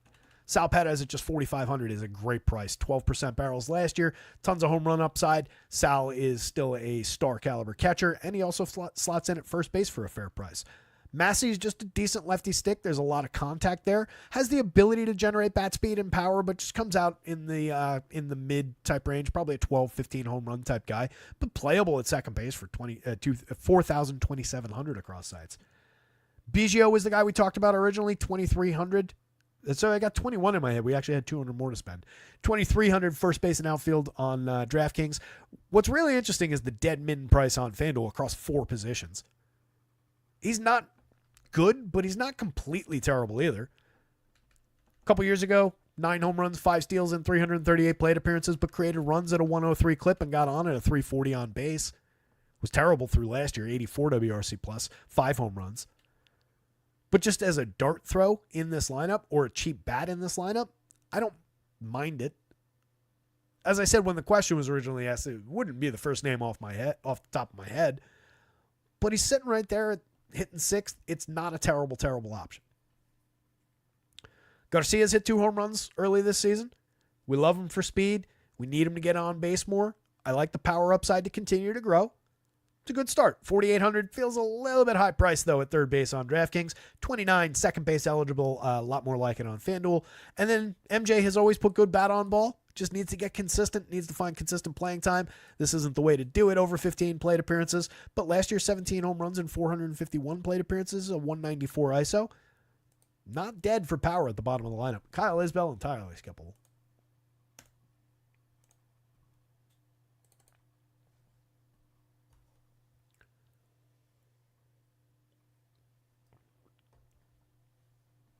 Trey says they're all right. Use Schmabs. Oh, you're talking about Fantasy Lab for the optimizer? I don't subscribe to them. I just use the free lineups page to grab the lineups quick. The projected lineups quality comes and goes. Some days I'll catch something and I'll change it as I'm updating there, but they're handy for grabbing it when they're updating things quickly. So far, still not updating. So Zach Littell, Tyler Mahle. I think we're drawing bats against Tyler Mahle here. Haven't seen much of him over the last couple seasons. Just 12 and 2/3 last year, just 25 and 2/3 2 years ago. Not a great start. Inning and 2/3 in his debut. Inning and 2/3, faced 11 hitters, 2 hits, gave up 1 earned run, walked 4, struck out 3. Problematic. That was against Boston. Just don't think there's much to see here. Even on a good day, Tyler Mahle was a 24% strikeout guy. I think one year he got up to 27, 28. There was upside there before he got hurt, but it's just lost now. So I really don't think we're tangling with too much Tyler Mahle, even at 7,000, 7,100, against a highly capable Rays lineup. We'll see if they end up being a good Rays lineup, but there's at least a lot of capable bats in here. And there's a little bit of power flashing for guys like Brandon Lau, Junior Caminero. So I really don't think we need to mess with Tyler Mahle. Zach Littell, 8,500, 9,700, feels a little bit high priced. Last year, 21.5% strikeouts, 3.63 ERA, 4.01 xFIP.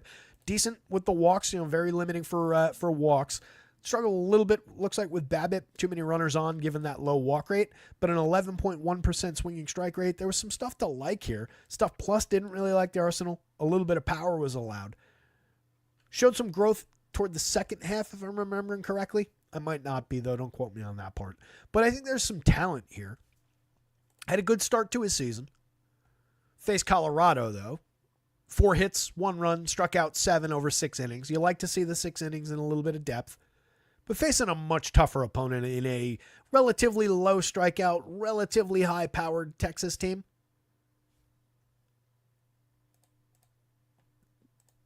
Do we have this lineup yet? We do have this lineup, and Corey Seager is in it, which was my question. So I think we just lean bats on both sides of this one. Littell, if he was in the 7s, would be more interesting. I just feel like it's a little bit too much of a price to pay for him against this at least reasonably good team from Texas.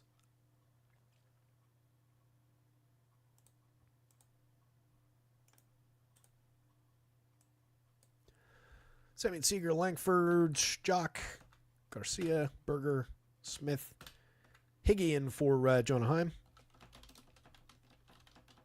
You guys know I like Higgy. Maybe we get a little sneaky on that catcher bet. Let's see what the price is. Ooh, $2,500 for Higgy. So we got the upside year out of Kyle Higashioka last year. Don't know that we're getting back to anywhere near what he did. 17 home runs and 263 plate appearances, a 256 ISO. Was just ridiculous as like a catcher that nobody ever really rostered until it was too late. 10 home runs the year before, 10 home runs the year before that. Had always been making good contact when he was with the Yanks. Liked the barrel rates, the hard hit rates, and was calling them out, and he really, really delivered on them last year. Could just be a major outlier as far as what that total looked like. But any given slate where he sneaks into the bottom of the lineup for cheap, he's at least somewhat interesting. And Littell, definitely vulnerable enough to power that you could throw some cheap Higashioka in more if you're rostering Rangers. But at least to some degree, if you're just looking for a cheap catcher one-off on DraftKings, it's reasonable. And he's, I doubt, going to be popular. Obviously, the more interesting bats are up toward the top of the Rangers lineup. Marcus Semien at 45.34, very differently priced across sites. This one, probably I'd say DraftKings has it a little bit more correct, given the start to the season that we don't really care about this year over 28 plate appearances, but you'd like to see a little bit better from a guy who had a disappointing year last year. 99 WRC plus at a semi, and the ISO went all the way down to 154. 23 homers, still an okay total, but you expect more. 237, 308, 391. We definitely expect more than that. I do like him to bounce back overall, but it's not a great start. And 34, a little bit expensive on the FanDuel slate. Very low strikeout, though. Decent walk rate, even last year, 14.6 exactly on the nose. Strikeout rate the last 2 seasons running. So there's still a lot of quality in semi. That's part of why I like him for the bounce back. Just too much bat on ball. Corey Seager, superstar caliber, 15.2% barrels, nearly 50% hard hits last season. His 19 plate appearances, he's been in and out of the lineup a little bit early. 30 home runs last year, 234 ISO. That's what you want to focus on. Corey Seager is a star anytime he's in the lineup. 52, a couple $100 cheap on DraftKings. 36, he's a $4,000 player on FanDuel when all's going well. Wyatt Langford is cheap on DraftKings, 4,100. They got it wrong. FanDuel got it right, 3,400. 2 home runs on the board for Langford already this season. 16 homers, 19 steals in what was perceived as kind of a disappointing output as a rookie last year. I don't really see it that way. Great bat on ball, 9.3% barrels, 43.4% hard hits. Maybe underperformed some people's expectations, but that is perfectly fine development for a rookie. Love the upside this year. Great skill set for fantasy. Jock at just 38-28 across sites with first base eligibility on FanDuel. Thank you. Love the upside for him against a righty. Any given righty, Jock Peterson is always in play for power for a home run. 9.46 in the home run model to go with Corey Seager's 10.99. Love that upside. Adolis Garcia at 51. Given the premium contact rates at 36 on FanDuel, he ran a little bit early and stole a base. I keep stumbling over talking about this year. He's running this year by virtue of the fact that he stole 1 base in his 25 plate appearances. If he runs this year, it's a great sign. It's a guy we need to be fully healthy, fully engaged in the season. Disappointing year last year after a monster year the year before. 39 home runs 2 years ago, 263 ISO. One of the best players in baseball their championship year. Dipped to 25 homers, just a 176 ISO was the most problematic part about it. 284 on base and a 92 WRC plus last year. Remains expensive, but definitely worth it if you're going to this team. Jake Berger, lots of power upside from him too. 9.25 in the home run model. Not my favorite hitter overall, but plenty of barrels, plenty of hard hit, and he's cheap at 4,2,700. He hit 30 home runs last year, 29. Smith, Leody Taveras, mix and match quality guys down toward the bottom. Smith, you get some positional flex for cheap. Had a decent run last year when he was filling in initially. What did he finish at? Yeah, 17 home runs. Oh, no, that was Higgy. 13 home runs, 11 steals, 258, 337, 394. So if you remember last year, the numbers were very, very strong and then started to decline the more he played. But he's a capable enough bat. On the Rays side, for me, it's really all about the top 2 hitters and then Junior Caminero. And then if you need to stretch it out to a 5-man, I would just kind of look down toward these cheap guys. I know Jake Magnum got off to a hot start. We've talked about it already. The guy is not a prospect. He's a quad A player. There's speed there. There's maybe a hit tool there. But this is not some, hot up-and-coming kid. Jake Magnum is 29 years old, 29 and 27 days. He's stolen bases over the last few years. The slash line is strong. The on-base skills are strong, which does put him into the mix as far as Ray's style. But he's not a power bat. For DFS, he needs a lot of help from his friends. 38-23, he remains very, very cheap. If he's hitting in that spot in the lineup, let's see if we got the confirmed. I do think you can grab him and bolt him into a Rays stack is the point. Doesn't look like we got it. But he's not the reason you're going there, and he's not a priority to me outside of just being cheap.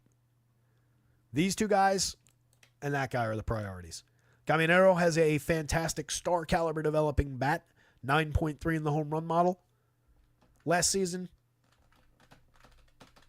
in 177 plate appearances, he hit 6 home runs, 176 ISO, just okay, but he made very, very good contact in that sample, 11.8% barrels, nearly a 46% hard hit rate, reflects the cup of coffee sample that he had the year before, and is a masher in the minors, had a great spring.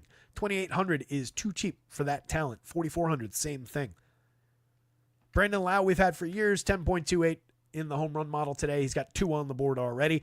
Big lefty bat against a weak right-handed pitcher. I love the upside for Brendan Lau. I almost made him the home run pick of the day, but I didn't want to get over the top on Rays. Johnny Diaz with medium grade power, fantastic hit tool. 48.5% hard hit rate last year, 54% the year before. Doesn't really strike out. Great ability to get on base and set the table. Don't leave him out of stacks. He's just a great run creator and a big part of what they do out there and a big part of any time the Rays stack really goes off. Then you get dicey. As I said, Magnum can be in a lineup. Jonathan Aranda at least makes very good contact, or did in moderate sample last year, 143 plate appearances last year. Hit 6 home runs, 195 ISO. Paid off the contact a little bit. You can see the premium contact numbers there. Very cheap. The second base eligibility is nice. That's probably where I'd plunk him if I was. Actually, no, not with Lau. So I guess you got to get him at first, and then you got the Yandy conflict. Yeah, it's not great. He's further off the board on DK than he is on FanDuel, because at least FanDuel, you can go first, second with John D. and Lau and then plunk him at util. But it's not great given those positional conflicts. Danny Jansen's just a mix and match catcher. Cameron Misner, Taylor Walls, Johnny DeLuca. You're talking mix and match quality guys all the way down there. But guys who do have skill sets for DFS, there's a little bit of speed. There's a little bit of power mixed in there. But it's really 1, 2, and 4 in this lineup. Maybe better as a 3-man. Maybe better as a source of one-offs. Brandon Lau one-offs be great. Johnny Diaz one-offs, not unplayable. And Caminero one-offs, very interesting. Rangers bats, Rays bats. Zach Littell, if you have to. He's not off the board, but he's not appealing to me. Couple to go. Lone Wolves here. What's going on, bud? Dennis.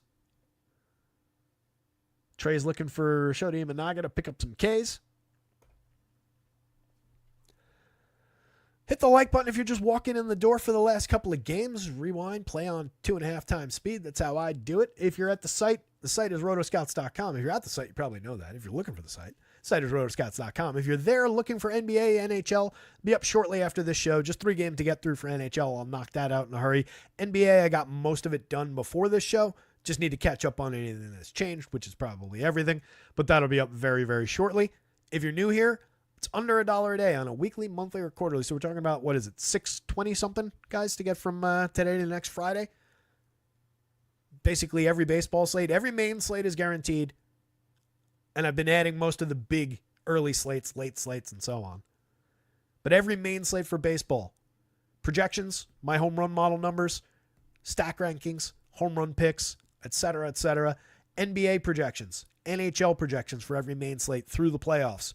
All included under $1 a day, no per sport fees. Anything else I think of? Baseball season long, I'm doing a waiver wire article that's in there. Try and add more content as we go for that. Piling up the content. The goal here is to keep money in your pocket, build your bankrolls. And I'm not just saying that for marketing, guys. In all the surveys I did, back in the days at Awesemo and everything about it indicates that there's a huge underserved population. Like 80% of people out there that are building 5 lineups, 20 lineups, not putting in 150 across multiple tournaments, multiple times for thousands of dollars. A lot of people not looking to pay $200, $300, $100 per sport.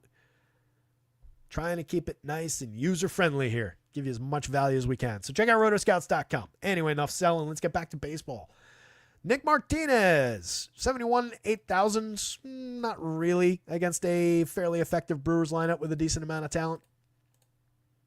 Projects out okay on FanDuel. Projects out okay for the DraftKings money.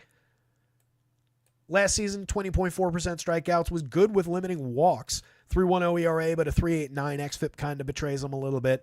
Doesn't really have punch-out stuff. Did induce a 10.9% swinging strike rate and kept guys off base via that low walk rate. Was very good at limiting hard hits and exit velo, limiting barrels, but is a fly ball kind of pitcher, so that could change in a hurry. Couple of mistakes swings that pretty dramatically.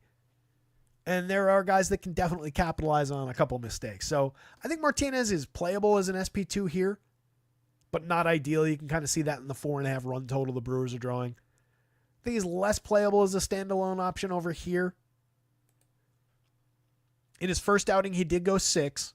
Gave up 4 earned on 4 hits. He struck out 5, allowed 2 home runs to the Giants. I think this one's more about the bats. And then Tyler Alexander has mentioned 2 1/3 in relief just the other day against the Yanks, and an inning in relief, faced 12 total hitters across the 3 1/3 innings. That was on the 30th, so 4 days ago. So I don't think we're getting much more than 3 innings, if that, out of Tyler Alexander here. I Googled it earlier just to see if they were calling it a pure opener, and nobody had it that way.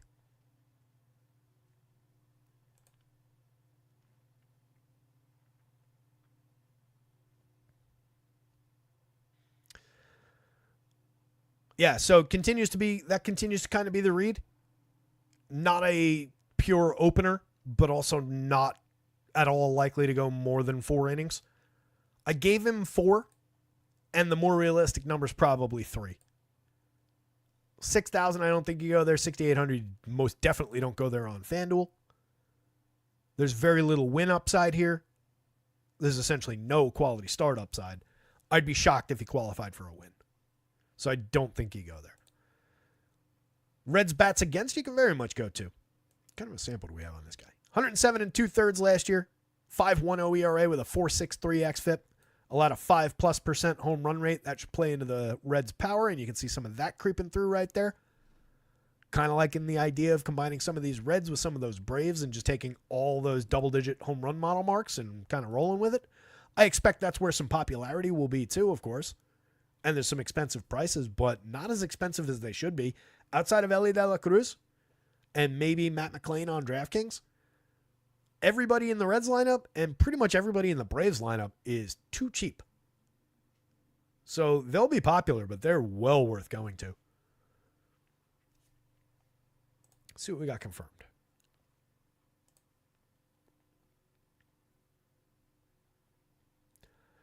Looks like neither of these is in.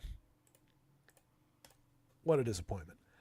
If you get TJ Friedl up top, he's capable enough of making things happen between the hit tool, the high frequency of contact with just a 15.2% strikeout rate last year, 16.2% the year before. He's just another one of these, no power slap hitter type who relies on BABIP to get himself to first base and then can steal you a bag, can provide some correlated scoring.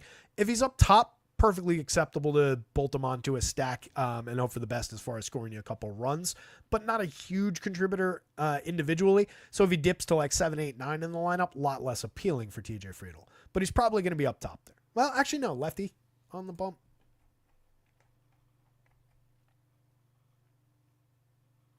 Yeah, not sure we would get TJ Friedl in the leadoff. We'll see.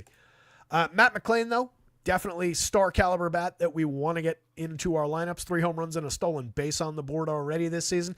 Didn't have him at all last year, but if you remember 2 years ago, 403 plate appearances was excellent. 16 home runs, 14 steals, a 216 ISO, 128 WRC+. Played most of that as kind of a cheap off-the-radar second base option. Was really good for DFS that season. He's no secret now, 5,300, 3,400, fully priced, but you definitely want to get some of that. 11.10 in the home run model. Absolutely love the appeal there. Ellie going alongside him. You get McClain at second. You get Ellie at short. And then I like the idea of Encarnacion Strand for very cheap on both sites at first base if he's in the lineup. That is a very solid 3-man, giving you a total of 33 plus in your home run model. Ellie at 62, 43. Just hold your nose and pay the price. 2 home runs on the board, 2 steals. That monster game the other day, using the torpedo bat. By the way, if you're playing Yahoo season long, if you haven't noticed yet, Yahoo added a little icon for everybody who's using the torpedo bat. So dumb. So dumb. But Ellie is using one. The results have been, you telling me Ellie De La Cruz couldn't have hit 2 home runs and driven in 7 or whatever it was in that game without a torpedo bat? I strongly disagree. 12.7% barrels, 45.7% hard hits last year. Cut strikeouts down a little bit. Still has some growth to do in that department. But nice year over year. Push the walks up, push the strikeouts down a little. Strikeouts will always be there, but he's one of the most dynamic, most skilled players in all of baseball. Encarnacion Strand has ridiculous power upside.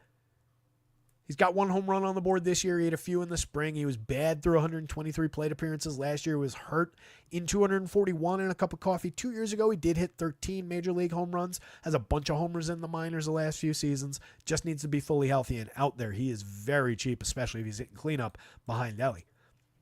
Jeimer Candelario, 4,700, 2,700 across sites, first and third base eligible. Perfectly capable bat, veteran power bat with switch hit ability. Love the upside at the price. Probably a little bit better for price on FanDuel, where he's very, very cheap.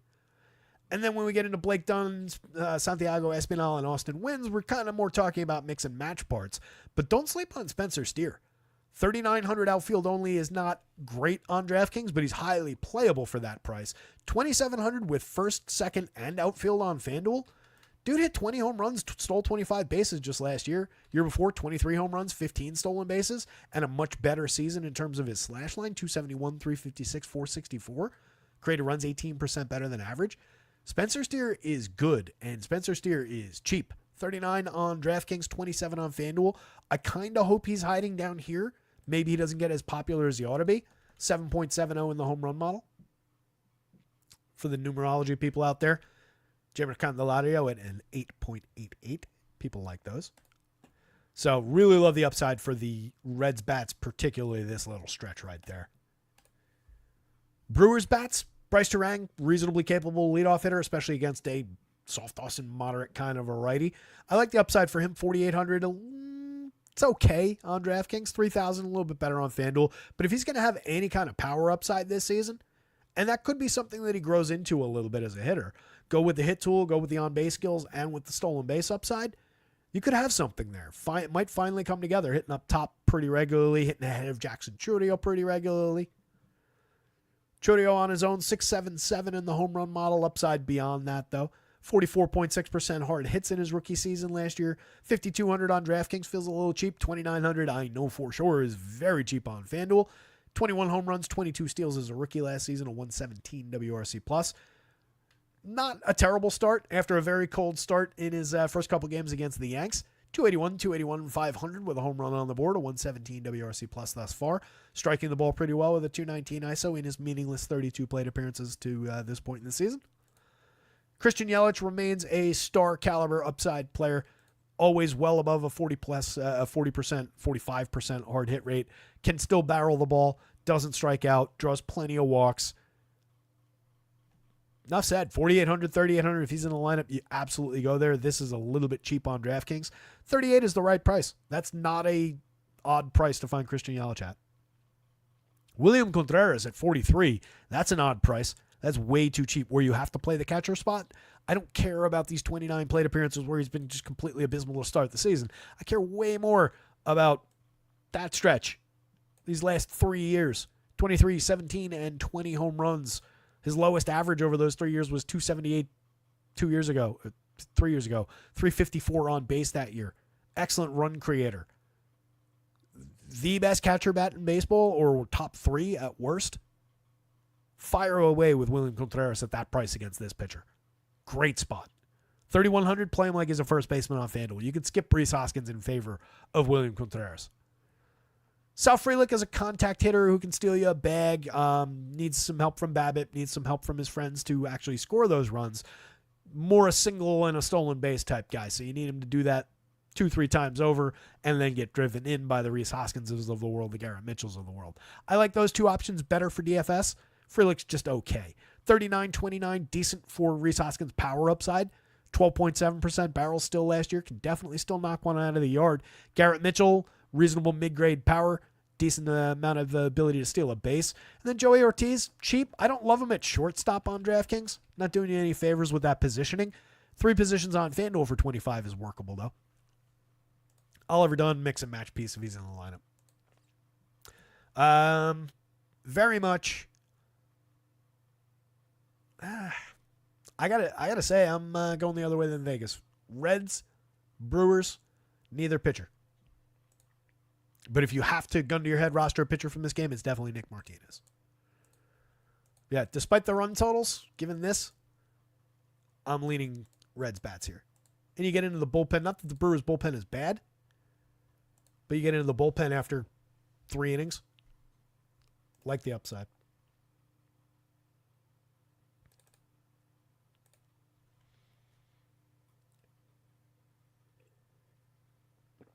I would say that's highly likely, Cubs. Cubs knows the kind of political jokes I'm looking for. Guardians, Angels. Not the highest run totals. Couple of upside pitchers, I would say.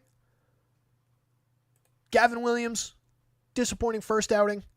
2 earned runs over 5, struck out just 2, walked 1, gave up 4 hits. Wasn't bad. That was against the Royals, a good offense, but didn't spike any kind of upside after a very encouraging spring. His stuff looked absolutely dominant. He looked like he was ready to take the step into the premium pitcher that he's supposed to be. Kid came up with tons of buzz over the last few years as far as like a prospect pitcher growing in that organization. Came up and was kind of middling through last year. 16 starts, 76 innings, 23.8% Ks in his first season is fine, 10.4% swinging strikes. It's nice to see that he's able to induce swinging strikes at the major league level. 4.86 ERA is a little high, but the xFIP being lower underneath that, still higher than you'd want it, but it's nice being down at 4.12 against that. Stuff Plus didn't love the way the arsenal was working, but those numbers are like 10, 15 points higher all throughout the spring across his entire arsenal. And you can see that reflected in this first start. Again, Stuff Plus does work in a small sample. You only need a handful of pitches. Was dominant as far as the shape, the physics, the nature of his pitches. Just needs to wrangle some command, needs to put some hitters away. But a little bit of happenstance in that first outing wouldn't dissuade you from thinking that Gavin Williams has tons and tons of upside.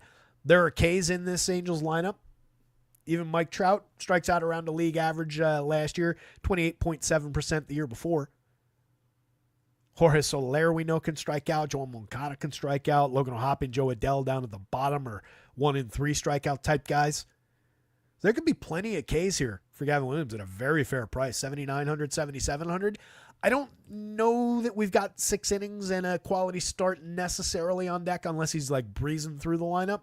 We really got to be concerned about that pitch count, just given arm issues for a prized prospect over the years. I don't know how much they push it early in the season, but I think at 79, 77, at least as an SP2 on DraftKings at 79, there's plenty of upside. And I would throw some darts at 77 on FanDuel. At the same time, you could probably grab a few shares of contrarian Angels bats. Can't imagine they're going to be too popular. I would start with Mike Trout and Jorge Soler, and then probably work upward to those two guys. And then for me, it's Joe Adell from down bottom. A lot of people don't like that much gap in between hitters, but at least you can maybe get away with him as a wraparound. But I just love the power upside, the premium contact upside that Adell affords. But if you're going here, it's really all about those two guys. Trout, anytime he's in the lineup, remains one of the very best players in baseball. Don't let anybody tell you otherwise. Home run on the board so far this year. Not off to the greatest start, over 26 plate appearances. That doesn't matter. Hit 10 home runs in 126 opportunities last year. Had a 321 ISO when he went down for the season. It's just about health. That's all it is. 40 home runs in the cards for him if he can make 500-plus plate appearances this year. Jorge Soler, down season overall last year. That's how he ends up on the Angels. But 4,300, 2,900 for a guy who's a 35, 40 home run hitter if all things are going well in years past. I'll take some shots on that against an underdeveloped Gavin Williams. Williams last year just 2.11% home runs, but look at all those hard hits. Look at all that exit velo allowed on a relatively aggressive fly ball trajectory. I could take some shots with home run upside for Mike Trout, Jorge Soler, if people aren't going there. You get Renifo, who's an effective hit tool guy, reasonable option ahead of Trout and Soler for bat on ball. Just needs to get to first base ahead of those guys. Taylor Ward is a legitimately good on base option ahead of those guys, so there's a little bit of power upside there as well. I don't mind bolting Taylor Ward on, and he'd probably be my choice if I'm just three-manning it. I'd probably go Ward, Trout, Soler, and leave Renifo out, but then I'm using all 3 outfield spots.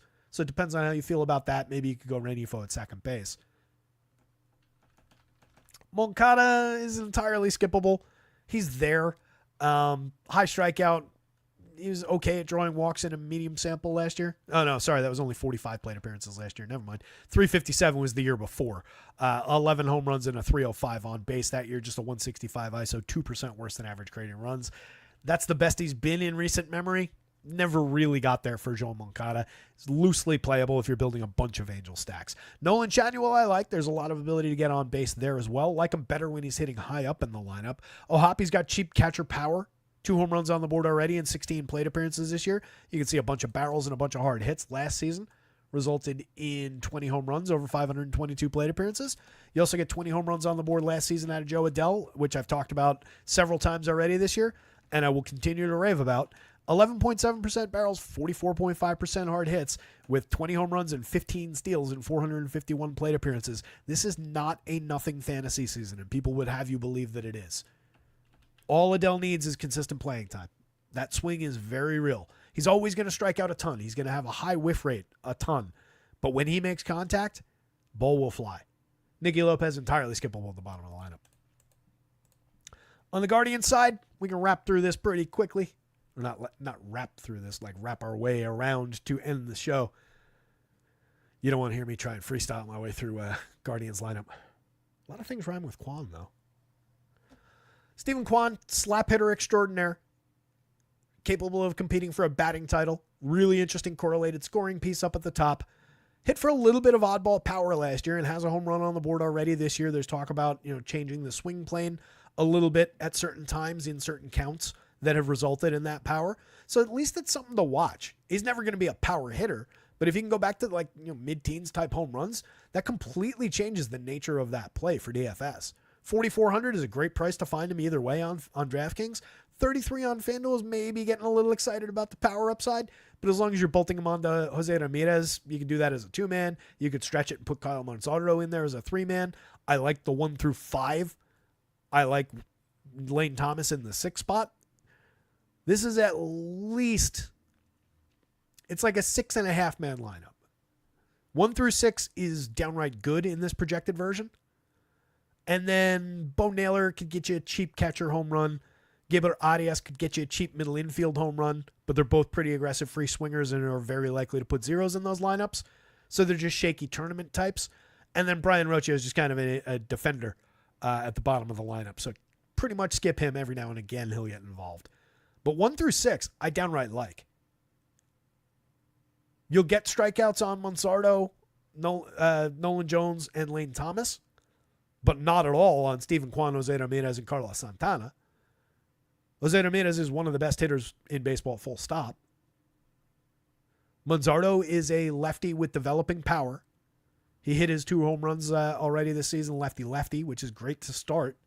Made some good contact out of the gate this year and still only cost 42 on DraftKings. 3,000 on FanDuel, downright cheap.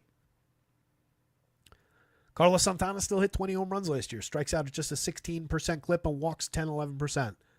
Very good for correlated scoring with a little bit of sneaky power upside. Switch hitter going up against a mid-grade righty. I haven't talked about Soriano yet. I like the upside for Carlos Santana to get involved if you're looking at Guardians. Nolan Jones, I've talked about him already a little bit in terms of liking him for a bounce-back season this year. It just hasn't started yet over his 17 plate appearances. Last year, fell off completely. 297 plate appearances, 3 home runs, 5 steals. It was bad. Year before that, in just 424 opportunities, 2020 season, 297, 389, 542, 245 ISO. You cannot just discount that. Cleveland went out and reacquired him for a reason. So I like the upside for Jones. And then Thomas is a similar kind of a hitter. Had a good season a couple years ago for the Nationals. 28 home runs, 20 stolen bases. Last year, dipped to 15 and 32. Just a 99 WRC+. plus. Can't tell me that he's not going to go right back to this kind of production, though. So that 1 through 6 is really interesting. There's a lot of different ways you can put it together. Obviously, the 2 first basemen is a annoying positional conflict on DraftKings. Doesn't matter on FanDuel. Excuse me. But you've got to compromise and use your util spot there. Maybe it plays a little bit better as a 3-man. But even if you're 3-manning it, to go back to that question that was asked about stacking and leaving the top 2 guys off, if you're 3-manning those 3 and you grab a cheap first base, cheap outfield, I don't mind that at all. There's a lot of quality there. That's a $3,400 per man stack that gives you Carlos Santana and 2 2020 types. That'll work. Is it the best version of what you could draw out of this lineup? Of course not. But is that a stack that could connect as a value stack, as a 3-man? Absolutely. And then to round off the slate, Jose Soriano, 113 innings last year over 20 starts, was effective. 3.42 ERA with a 3.82 xFIP. Not great, just a 20.7% strikeout rate. He walked too many, but he got away with it. Stuff Plus had him just a hair below average, 7/100ths of a point below average. Let's give it to him. Let's call it average stuff. Limited home runs pretty effectively, kept the ball on the ground very effectively, which is his main attribute. So taking the home run upside away a little bit over there, if he's got everything working for him, that could be maybe concerning about your Guardian stacks. But we're getting home run numbers that are pretty effective there anyway. So I like their chances to overcome it. I like their chances to sequence. They're not a top priority stack, and you can see it in that run total at just 4.1. But I think they're on the board. As far as Soriano, the projection is good. 9,300. He went out and pitched 7 innings in his debut. 7 innings, faced 23 hitters, gave up just 2 hits, struck out 5, walked 2, no runs. That was against the White Sox, so temper expectations. But another 6 and change, 7 inning start could be in the cards. If you're chasing a quality start, it's not the worst place to do it. And as I was saying at the beginning of the show, he's not great for strikeouts, but there are some aggressive free swingers in this lineup now. It's completely different than it used to be with Cleveland. So I think you could find a few Ks along the way. I like Soriano a lot better at 8,100 as a DraftKings option than at 93 as a FanDuel option, but maybe you could get a few shares if he's going to be very low owned over there. That would be the only real reason to consider him, just pay up to be different. This is an aggressively high price for Jose Soriano on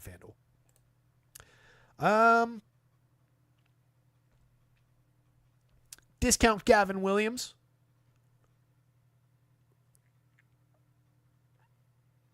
Discount Jose Soriano on DraftKings. Guardians bats. Jose Soriano on FanDuel. Angels bats. How's that? And that's it. That's your slate. That was the last game. How about that? We made it.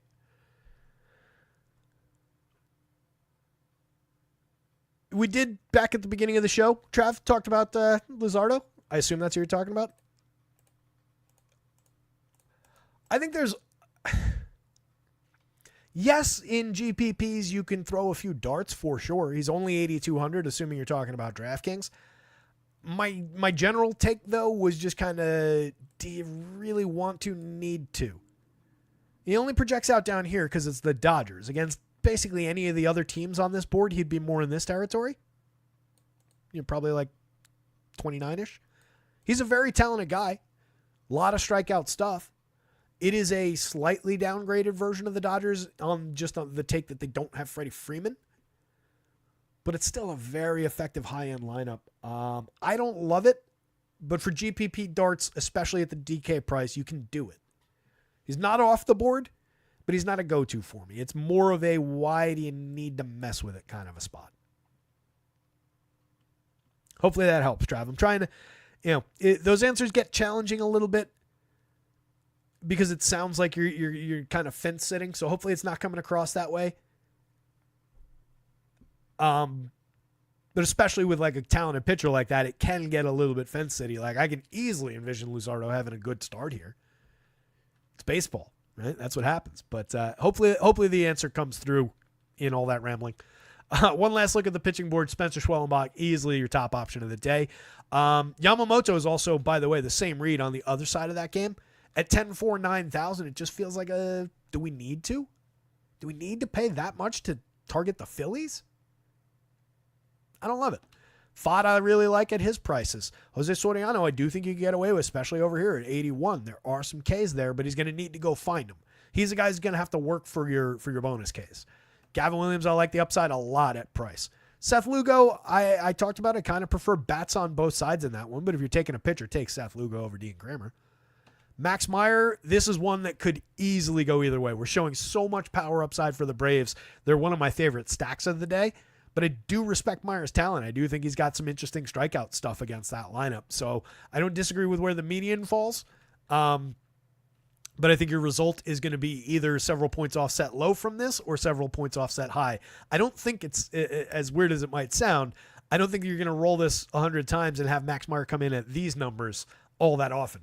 I think he's going to be either way better than this or way worse than this. It's a little bit of an oddball. Nick Martinez, meh. Dean Kramer, meh. Littell, meh. Strong top of the board and then a couple mixers. But I think it feels it's a day to, you're not, I was going to say play it safe just because I consider Fott and Gavin Williams relatively safe given their talent, even at a young age and lack of experience. I think it's a day where you're playing in like that range and probably lopping Yamamoto out of there. And then for a few shares here and there, you go to these two guys, maybe a little bit of Dean Kramer. As stated at the beginning of the show, I really don't think you dabble with these guys, even for value on DraftKings. It's much more about the 7s today than it is the 6s. I don't like either of those 6s. And that's about it, gang. Let me punch out of here. It's 4:42. I got to get basketball up on the site. I got to get hockey up on the site. Keep baseball updated for a 6:45 start on DraftKings and FanDuel. Michael Knack, Gavin Williams were fought on FanDuel.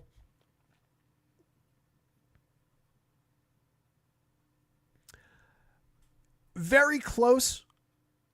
If you do something interesting with the extra $700, then just go to Brandon Pfaadt. He projects out slightly better. Very similar matchup overall. You do get the upside of Brandon Pfaadt not having to pitch to Mike Trout. So you got that working for him. I would probably go that direction at a cheap price, but it's very, very close. I like both those options. Javier Hernandez calling for the Ovi hat trick for the record today. Yeah. Talk about a record that I never really thought I'd see fall. Wayne Gretzky's all-time goals record. What's absurd about that, and I've probably mentioned it before, when Ovi ties and breaks that record, he will still be more than 1,000 points behind Wayne Gretzky. Hockey points, goals, assists, which is just wild. But yeah, what a career. I like Ovechkin, always have. Anyway, guys, that's going to wrap it up for me. Good luck out there tonight. Somebody go win something. Share a screenshot when you do. I love seeing those come through. We've had a lot of winners earlier. Let's keep it up. And we will see you at the latest on Monday. Who knows? Maybe there will be a pop-up show over the weekend for baseball. Stay tuned. See ya.